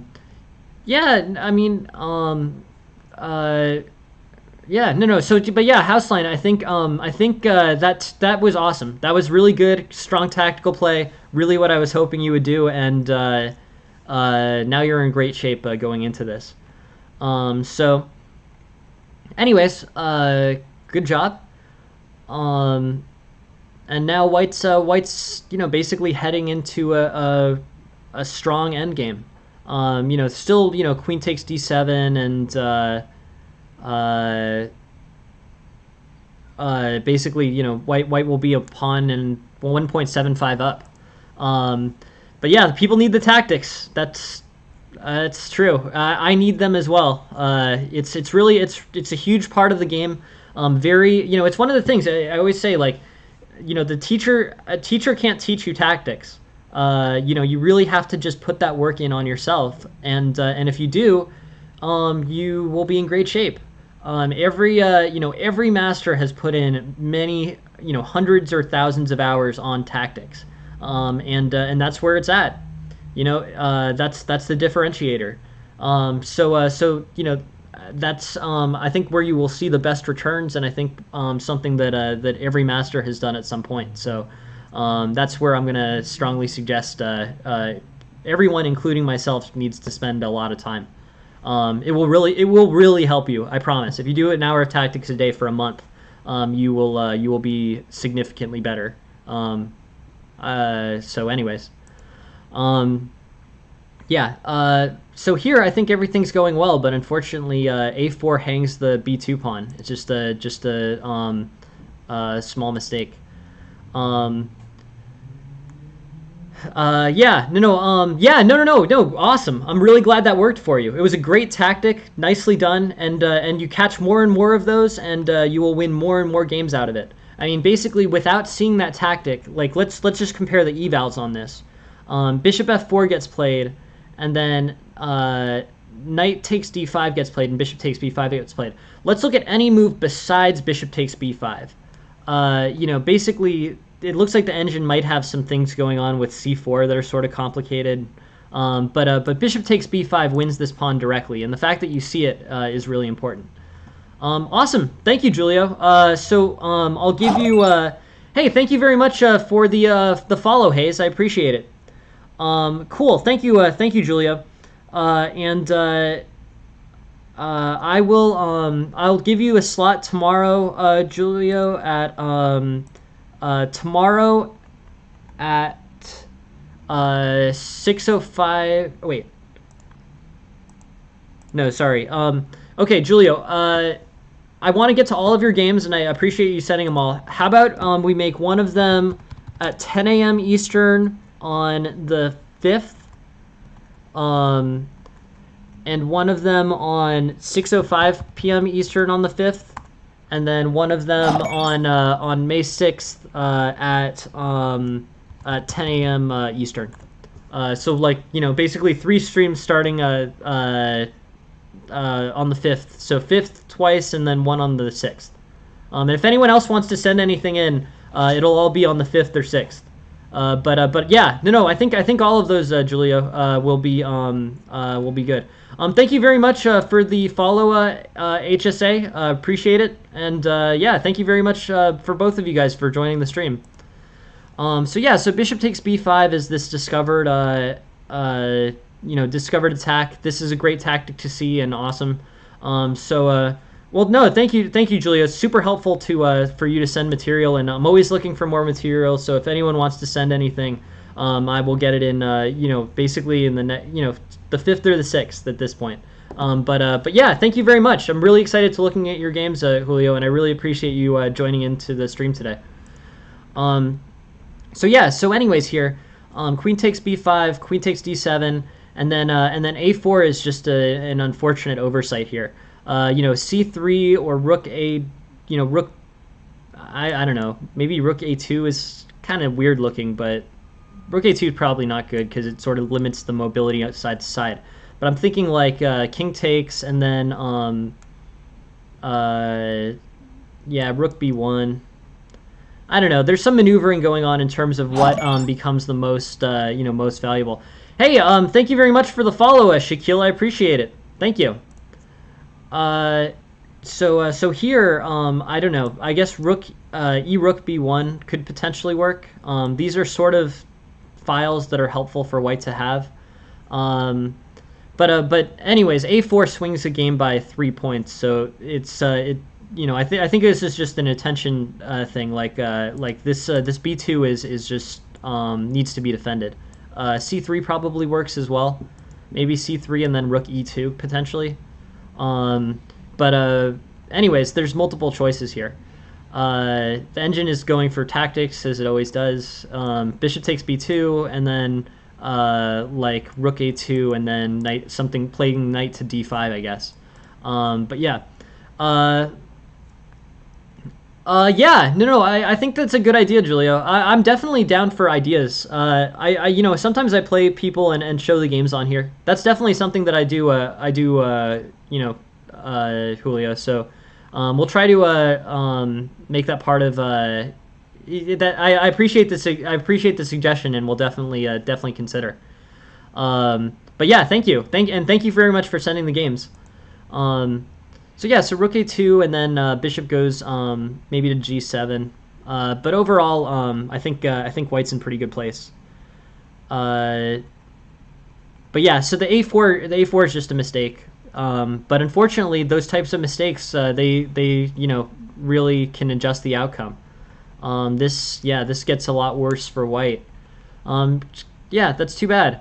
It's just an attention-related error. I make them way too frequently. I make them all the time, or it feels like I'm making them always. But yeah, a4. The position really gets much worse after bishop takes b2. I don't think this bishop can be allowed to take b2. After bishop takes b2, it's not just the pawn; it's also a disruption of this pawn structure. The pawns before were connected, but now you have two isolated pawns on the queen side. So that is a problem, unfortunately. It's looking good, but yeah, unfortunately, that the game kind of slips away after a4. Um, hmm.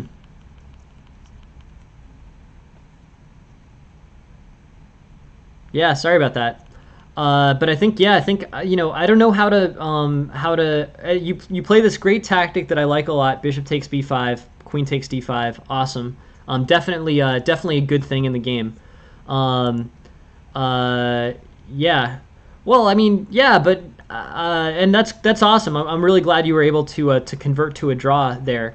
And good resourceful defensive play here too. Um, cool. King g4, nice. G6 was really or king g7 was really an error.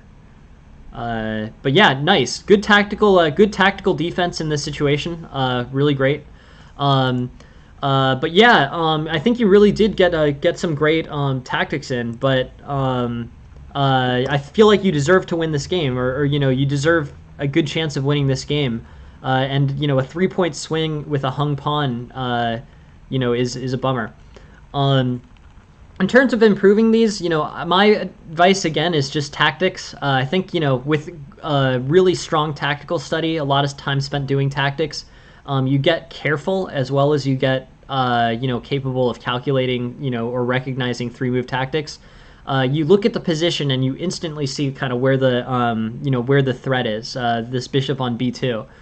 So I don't think you lose track of bishop to b2. I think just overall general tactical study will provide better sight on all of the components of your game. So bishop b2 will become visible, and your eyes will be drawn to it, and then you won't forget about it and play a4. Because I really do think you're up 2 pawns here. Like white deserves a really good kind of endgame type position. This is getting a lot, it's basically getting a lot stronger. But yeah, I mean, it's hard, consistent good play. But at the end of the day, I really think tactical study is the biggest, most efficient way that you can improve. It improves everything. It will help you do better and better efficiencies at various points in the game. I don't think you will still make errors like a4 occasionally, but I'm pretty sure everyone makes errors like a4 occasionally. I definitely do. But I think tactics will help you narrow that down and have more kind of careful games. You played well. In terms of improvements here, I think maybe, I mean, this is sort of a small thing, but I think probably just developing here and not allowing spending your time developing as quickly as possible when your opponent's underdeveloped. That's probably a little better than moving the rook pawn. I wouldn't, it's up to you. As much time as you can, realistically, it's probably as much time as you can, right? The study plan that I've been giving to everybody is I would just do 1 hour of tactics a day for a month. There's plenty of places you can do it. You can do it on chess.com has Puzzle Rush and Puzzle Battle. Those are both like quick tactics trainers, really good. Chesstempo.com is free. And what I learned on was a program called CT-ART, which is a really good tactics trainer as well. That's like a standalone program. And Lee Chess Puzzle Storm I hear good things about. I don't really think it matters, to be completely honest. I think you just really need to put the time in somewhere. And if you do, your positions will become much more recognizable to you. I think that's just the case. So that's where I would put that's my study plan. An hour a day for a month. If you can do 2 hours a day for a month, I don't see any downside to that. I don't really think you can overdo it. The only way that you can overdo it is if it stops being fun. Good question. That is a really good question. I think maybe a mix of random tactics and themed. Random tactics, I guess I would say, the value of random tactics is, you get to see all the different possibilities. Themed tactics are also helpful because they really drill in a specific concept. The program that I used, CT-ART, was very helpful in doing like tactics modules. So like you do 100 of this tactic and you do 100 of that tactic and you do 100 of that tactic. Good question. I think maybe mixed is best, but honestly, both of those, on that topic, I think the much more important thing is you actually just set aside the time to do it. If you do it and you do it consistently and you do it as much as possible, really, you will definitely improve. Yeah, repetition's good. I mean, at the end of the day, it's really just about setting up your brain to have as good pattern recognition as possible. Like you can look at a position and say really quickly, oh, like there's a mate in 3 here, or like this is the first move that will start a mate in 3, and then you look a little bit closer and you're like, yeah, that's definitely a mate in 3 or whatever. You want to be able to see those things and see them consistently and easily. That's really where you want to be. And if you spend enough time on it, I guarantee you'll get there. It's not rocket scientist. It's not rocket science. It's just like it's weightlifting. You just need to put the time in on it, and you will improve. You will improve quickly. But it's a good question. Sure, yeah, that works. I mean, much more important thing there, Julio, is it's 2 hours. It's 2 hours spent studying. The consistency and the time spent is much more important than the specifics. Any tactics trainer will work, and that does sound like a good study plan, for sure. But I'm much more convinced that the amount of time spent studying is more important than the specifics there. Yeah. Well, if you play 12 hours a day, that should do it, man. I would just keep studying and you'll be in a good place. Anyways, here I would allow B4. That's one of the takeaways, and then overall, the game continues. I really like this tactic. I like that you saw bishop takes B5 here. I think that's an important thing and should be recognized as a good tactic. And I think you're really solid going into the late middle game, late middle game. This position is good, and then just a small attention error. I think if you can work, if you can basically, the way my method is tactics, but if you can work moves like A4 out of your system and replace them with moves like C3, just by being a little bit more alert and a little bit better at recognizing the bishop takes B2 threat, you'll see good improvements in your game. It's a move that swings the eval by 3 points is a lot. So yeah, it's just an intention error house line. Overall, I think you played a great game. You're going into the late middle game, up 2 pawns on the eval, and it's just a small error. I think it's a good game. Thank you very much for sending the game in house line. Really appreciate it. I think you did a great job as well after this, getting the draw. But I think basically it's a strong play and good work for you, Houseline. Please keep sending your games. They're very interesting and thanks a lot. Yeah, no, thank you. Appreciate it. Yeah. All right, so we spent some time on that, but we have 3 more games. Yeah, we have 3 more games lined up, and we'll get through all of these. So let's go. Awesome. Cool. Okay, so White sent this game. I want to go through it. I think this one is from Reddit, but I don't completely remember. So Black plays Alekine's defense. That's E4, knight F6, E5, knight D5, D4. and basically the black plays an early d6 to sort of break up the center. This generally leads to a pretty good position for white, but one where white, in a way similar to the modern opening or the perk opening, can get overextended, and that's really what white needs to look out for. Jen is thank you for doing that. Jen's actually getting dinner with her dad right now, so I'm not so worried about going over tonight. But thank you for keeping that in mind. I'm gonna have to do better of not going over in the future. Usually I have Jen here to steer me away from that, but she's actually getting dinner at her dad's tonight, so I can sort of chill and give these positions as much time as they're interesting for me to look at, so I don't feel the normal rush. C4 and white's pawn structure I think is pretty good. Basically white's position I think is pretty good. A lot of open lines. The move that the engine doesn't like is knight fd2. I think we can correct knight fd2. Let's see if we're still in the opening book. I guess we're not. This I think is a I think basically for white, white can just develop normally here. I understand wanting to move the knight. The knight is getting threatened by the bishop, and the doubling of the f pawns would be annoying. The engine says just go for it. I guess I would say play knight to d4. This doesn't really cause you many issues. But knight d2 actually does cause you issues. That's why I think you can improve on it. Knight d2 hurts the development of your knight a little, although knight c3 is probably the better move anyways. But it really hurts the development of your bishop. You can't move the bishop until the knight moves off of d2. But anyways,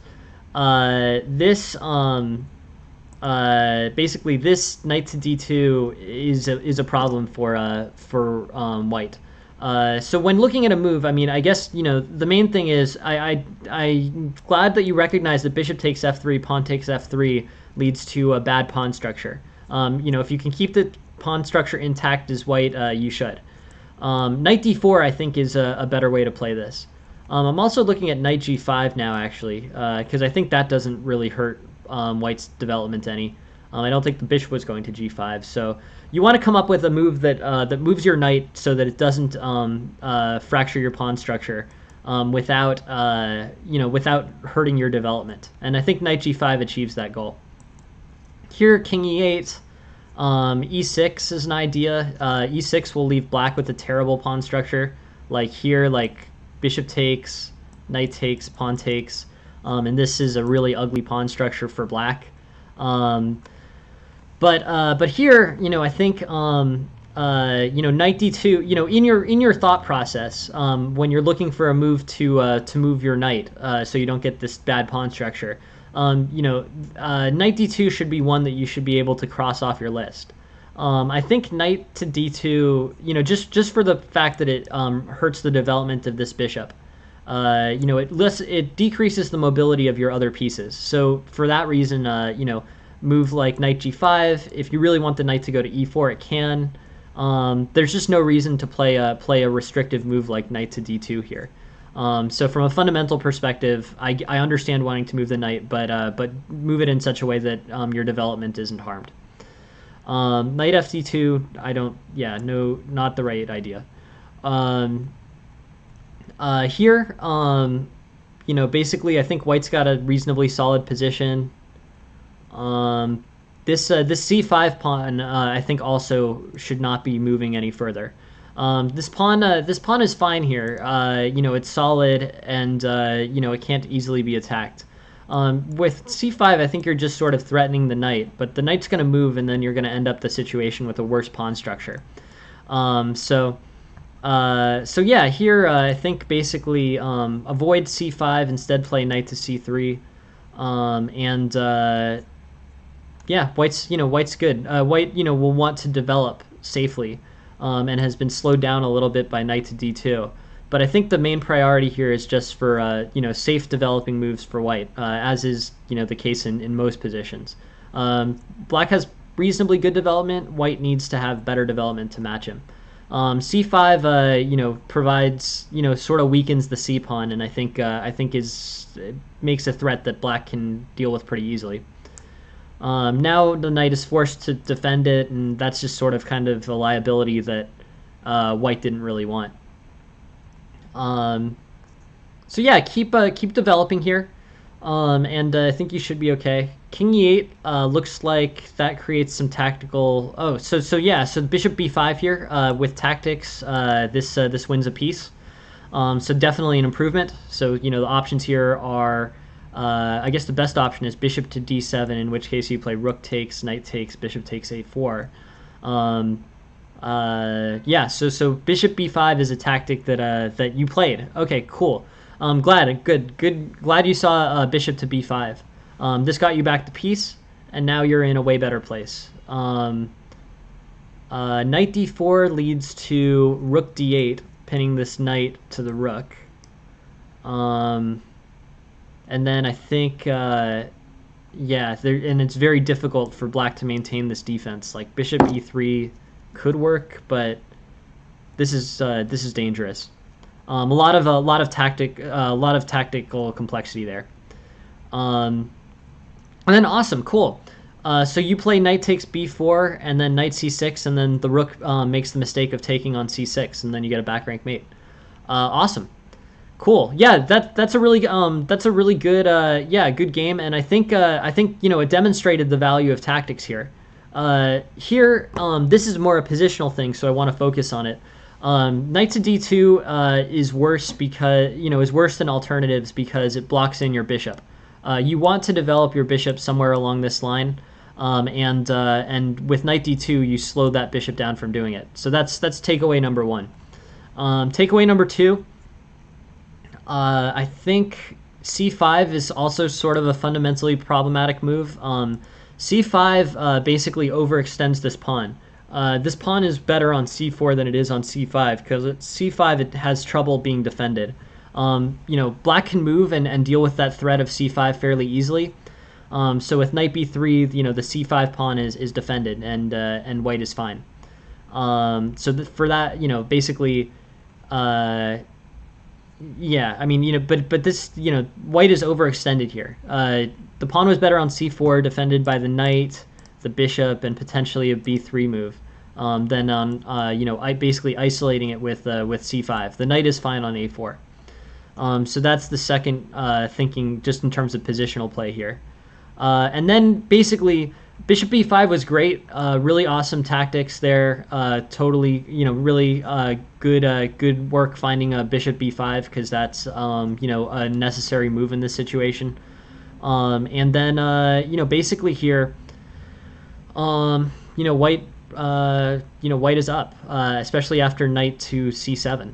The eval's at +4, and you're good. So without getting stuck too much on the tactics of this, you found the main one, which is bishop to b5. But the thing that was the thing basically that was a problem for white here was basically the thing that was a problem for white here was this overextension of the c pawn and this blocking of queenside development with the knight retreating to d2. I would focus more on those as a general concept, and then I would also recommend that you go and do the same tactical study that I'm recommending that everybody, including myself, I think would get a lot out of. Yeah, thank you very much, FIFA boy. Have a good week and good luck with your studies. So here, yeah, I mean basically, knight d2 and c5 are the moves that I think are the most easily improved upon from a positional perspective. From a tactical perspective, I think just general tactical training will be very helpful. Like 1 hour a day of like Puzzle Battle or Puzzle Rush or Chess Tempo. But overall, I think this is an interesting game. You played it well, and you had some really good tactical shots. Finding b5 is great. It basically turned you from losing by a little to winning, and you managed to win out of that, which is great. And knight c6 was a great trap. The rook took knight c6, and then you played rook d8 and won. So yeah, awesome. Thank you very much for sending the game, Samsaj, and yeah, thank you. Yeah, really appreciate you contributing material to the stream. I think tactic study is a big focus. I think that will really help you improve quickly. And thank you very much for participating. I really appreciate it. Cool. Two more games. We have one from Stefan and we have one from KHMTF. We will get to this. Stefan is playing black here. Cool. E4, C5, knight F3, D6. Cool. So this is a basically Sicilian defense, pretty standard line. Delayed Alapin, which is defined by knight F3 and then C3. In the regular Alapin, the second move is C3. Knight F6, Bishop E2, Knight C6. And yeah, basically, so it's a Sicilian in which White is choosing to open relatively late relative to normal. And then pawn takes D4 is better for maintaining the center. So here, we're in a pretty well-established line. This is still pretty close to regular Sicilian theory. 90% choice, 99% choice is C takes D4. I agree. I think having this pawn structure, guaranteeing this pawn structure, is a good idea for White.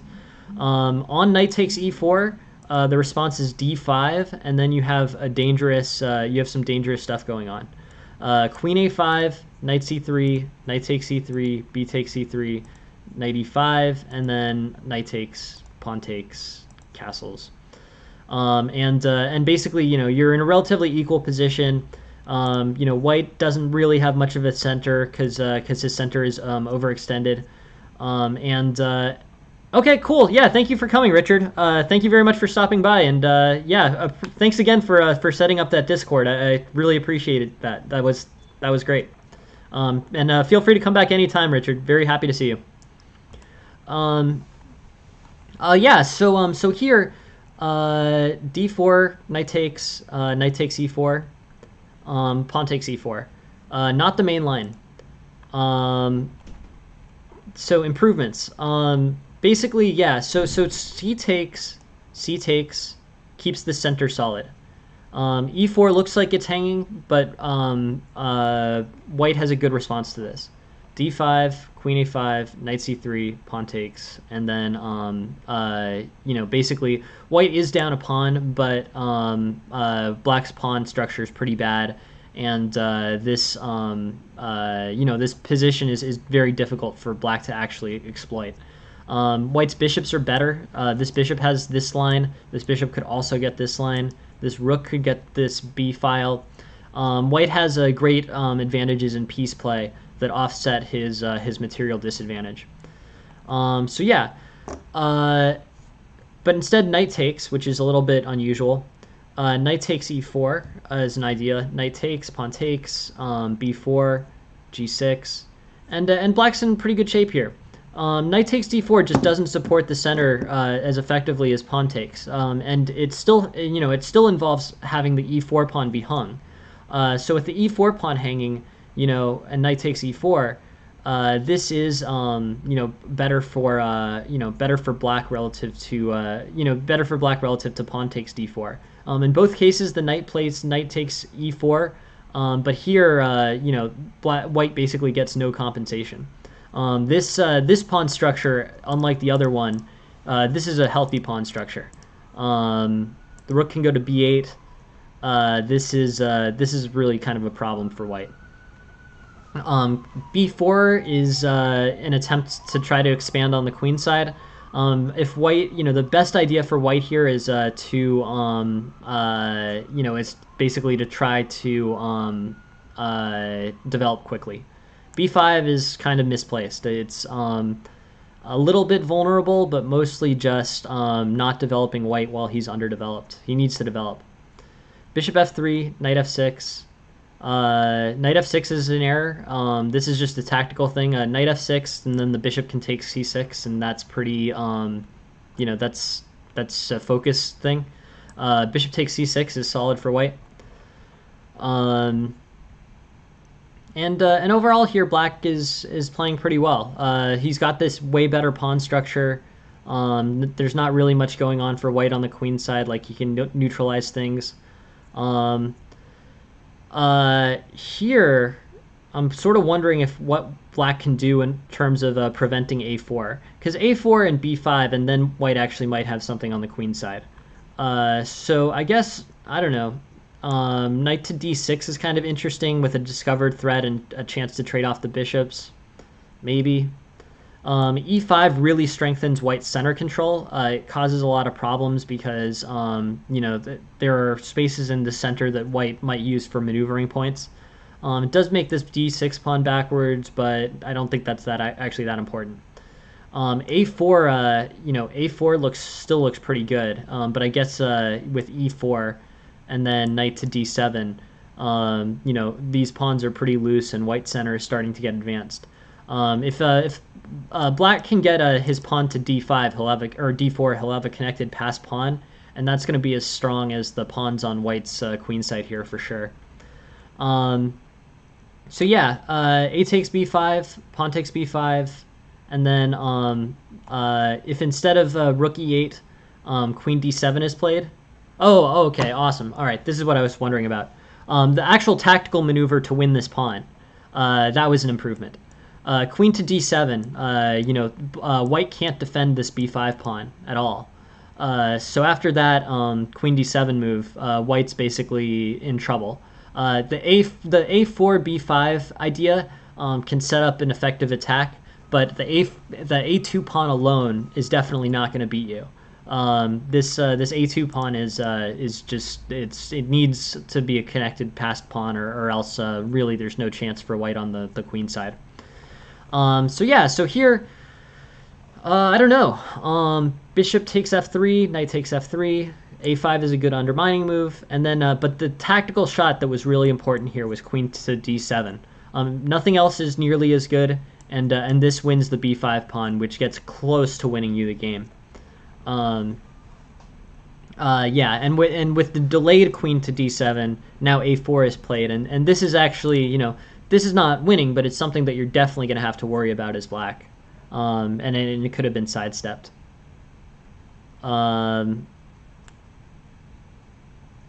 Anyways, yeah, that's kind of a bummer. Black had a good position for a lot of this game. I want to slow down because I really do think this game offers some good opportunity for some instructional improvements here. I thought black played really pretty well. Knight takes d4 is a misstep for white. This is not as good as pawn takes d4. Knight takes e4 either way, but after knight takes e4, knight takes c6, pawn takes c6, black's way better. This pawn structure is completely fine, and black has no opportunity to, and white has no opportunity to really cause much trouble here. Bishop f3, threatens this pin. So definitely, I think this is both attention and tactics. Knight f6 is an error. d5 and black is fine. But this bishop can't be allowed to take c6. White misses it anyways. And now we're in a position we can just sort of develop in a healthy way. Okay, cool. Yeah, thanks, Squash. Thank you very much for joining the stream, and yeah, really appreciate having you here. Thank you. Castles, rook e1, c5, and here your biggest improvement is this tactical move, queen d7.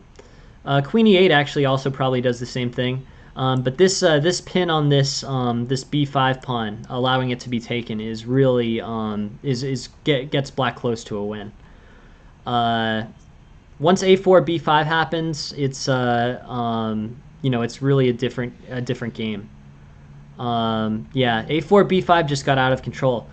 So in terms of takeaways, allowing bishop takes c6, that's just a mistake. Happens to everyone, but this is actually a tactic that would have really saved you, because the whole problem in this game was a4 b5 got too far advanced and became a way that white could queen. Queen d7 or queen e8 pinned this b5 pawn and shut that down almost immediately. This queen is really in trouble. Basically this queen is really in trouble, and this pawn is done. A queen trade here and a taking of the b5 pawn here will lead to a win for black, or really something very close to a win for black. So that was the move, queen d7. A tactical thing, with enough tactical training, you will see this move, and win this game, basically. White will have very limited chances with just the a-pawn. So queen d7, taking queen b5, and you're in a good place. So that's the idea. 2 improvements there. I think after that, there wasn't really much play. But yeah, definitely watch out for the that bishop pin f3 into c6, and then a better tactical sight pinning that b5 pawn would have won this game for you. Thank you very much for sending this game, Stefan. I really appreciate it. I hope that's helpful. Yeah, tactical vision. The positional stuff all sort of made sense to me. All right, last game of the night. KHMTF, thank you very much for sending this game. And here we are.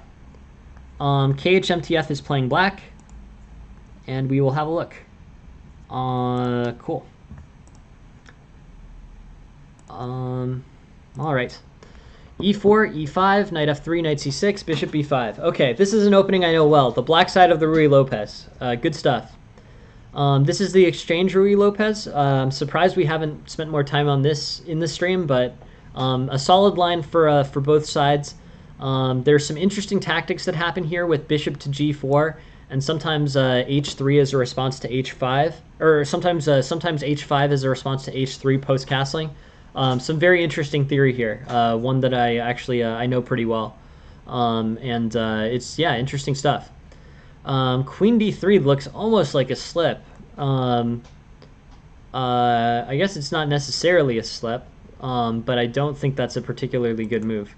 Awesome, cool. Yeah, thank you very much for joining, Jack Mac, and yeah, really appreciate having you here.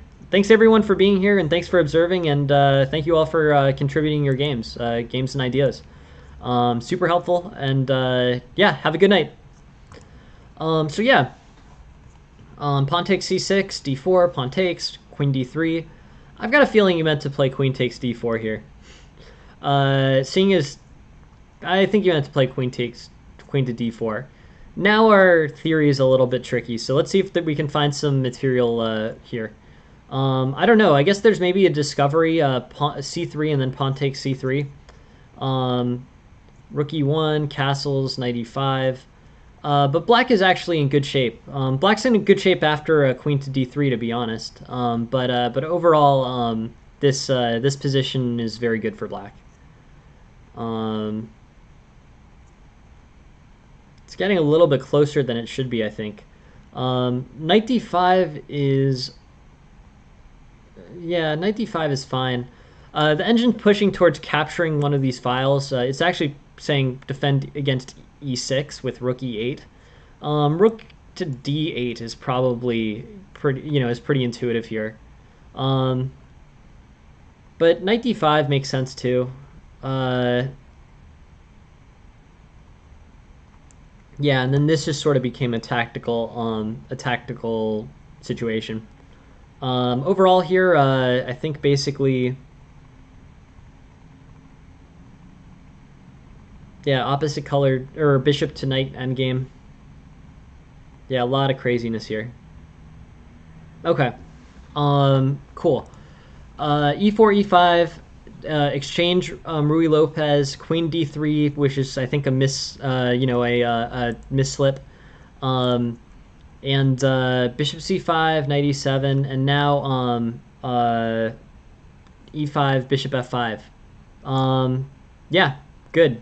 I mean, you're developing in a healthy way. The queen was supposed to take d4. Now you have your minor pieces all attacking the white side, the queen mostly. Bishop to b5, knight b3, queen takes. This looks good. Black is strong here. I'm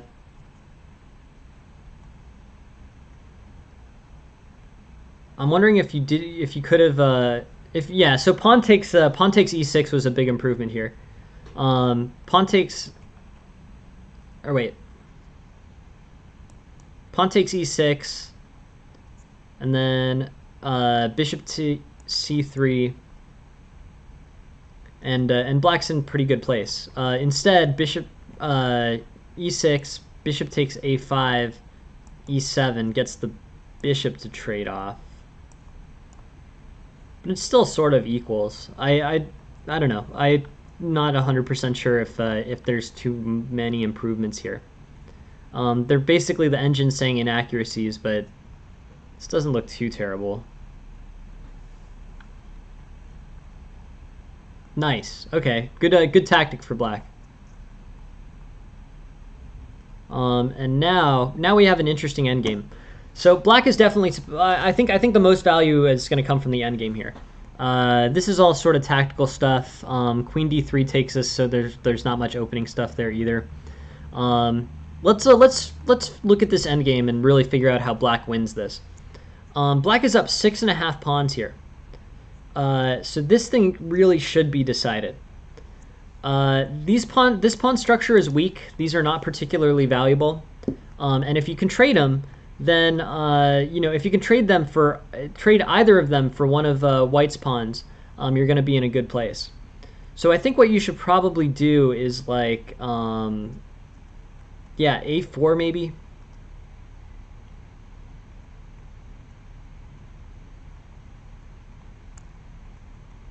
I guess what you did was fine. This is whoa, although there's a misstep here.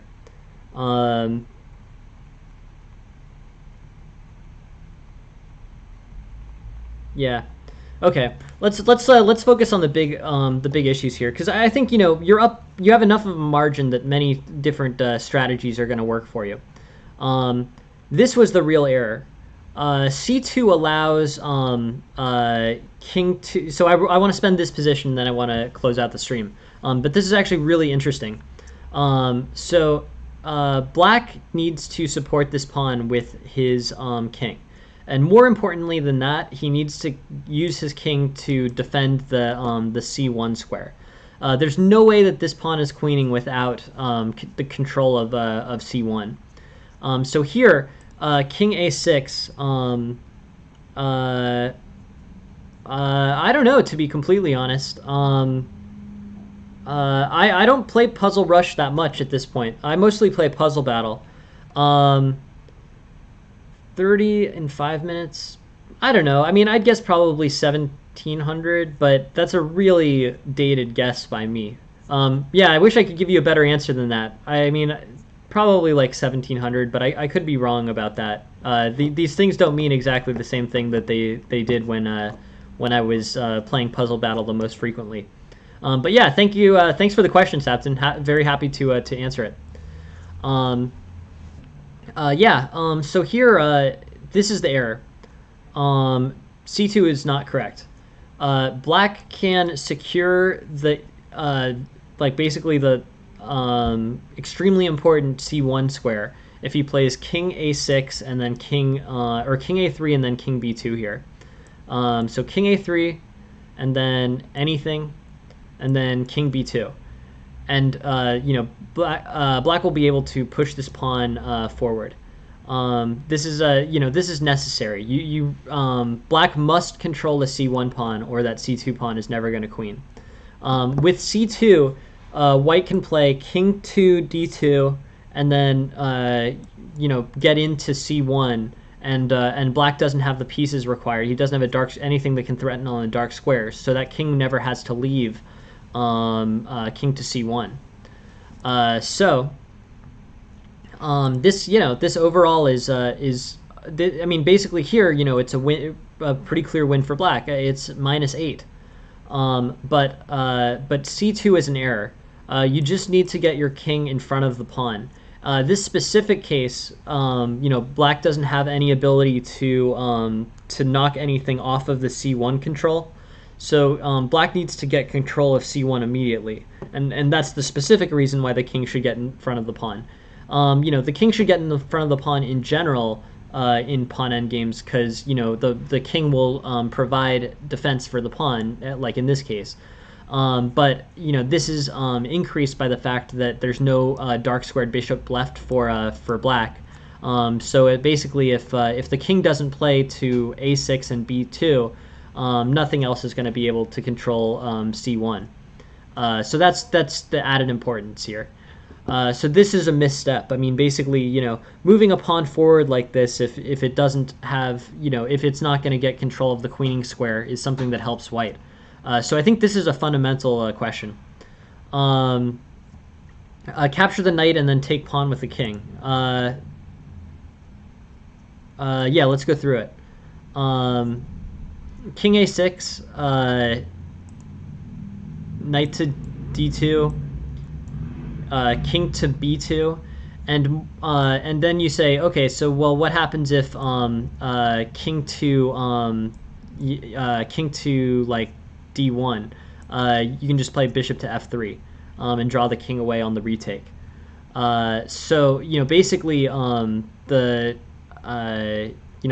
play through the endgame line. A4, bishop to d3, threatening the knight. If you trade the knight for the bishop at this point, you're toasted because the king controls c1.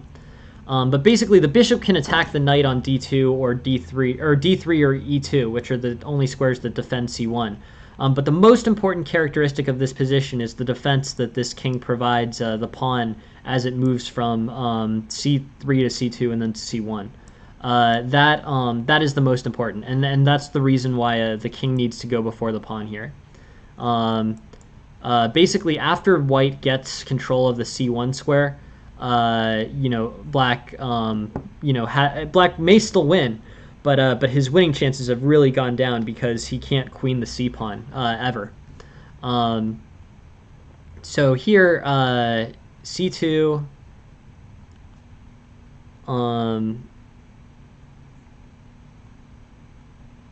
Yeah, I mean, luckily enough, the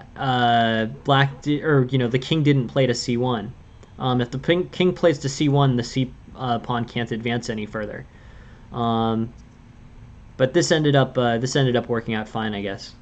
And it ended up in a draw. But yeah, this is the improvement. Move your king in front of the pawns in a simplified endgame like this. Your king's not going to get attacked by anything. And the control over the queening square. So the same way that controlling these squares is basically the only way that you can win a king and pawn endgame by itself. That general concept still holds true in a position like this. You can't allow king to c1 to be played, and you must get the king to b2 so that it can provide those advancing squares for the pawn. The knight can be annoying, and you might have to play bishop to e3 to threaten to exchange it to get it to move. But at the end of the day, you're gonna the best that white can do without getting his king to c1 is trading his knight for this pawn. And you can prevent c1 by playing king a6 here and not overextending the pawn. Interesting situation. Very cool to take this one to the endgame. And yeah, no, I really appreciate you sending it. This is very interesting stuff. I hope that's helpful. In terms of earlier points in the game, just to close out and give a few more thoughts. This game was weird. Queen. I'm 95% sure that white meant to play queen takes d4 here, instead slipped. And then black was in good shape after that, and then basically winning going into the endgame.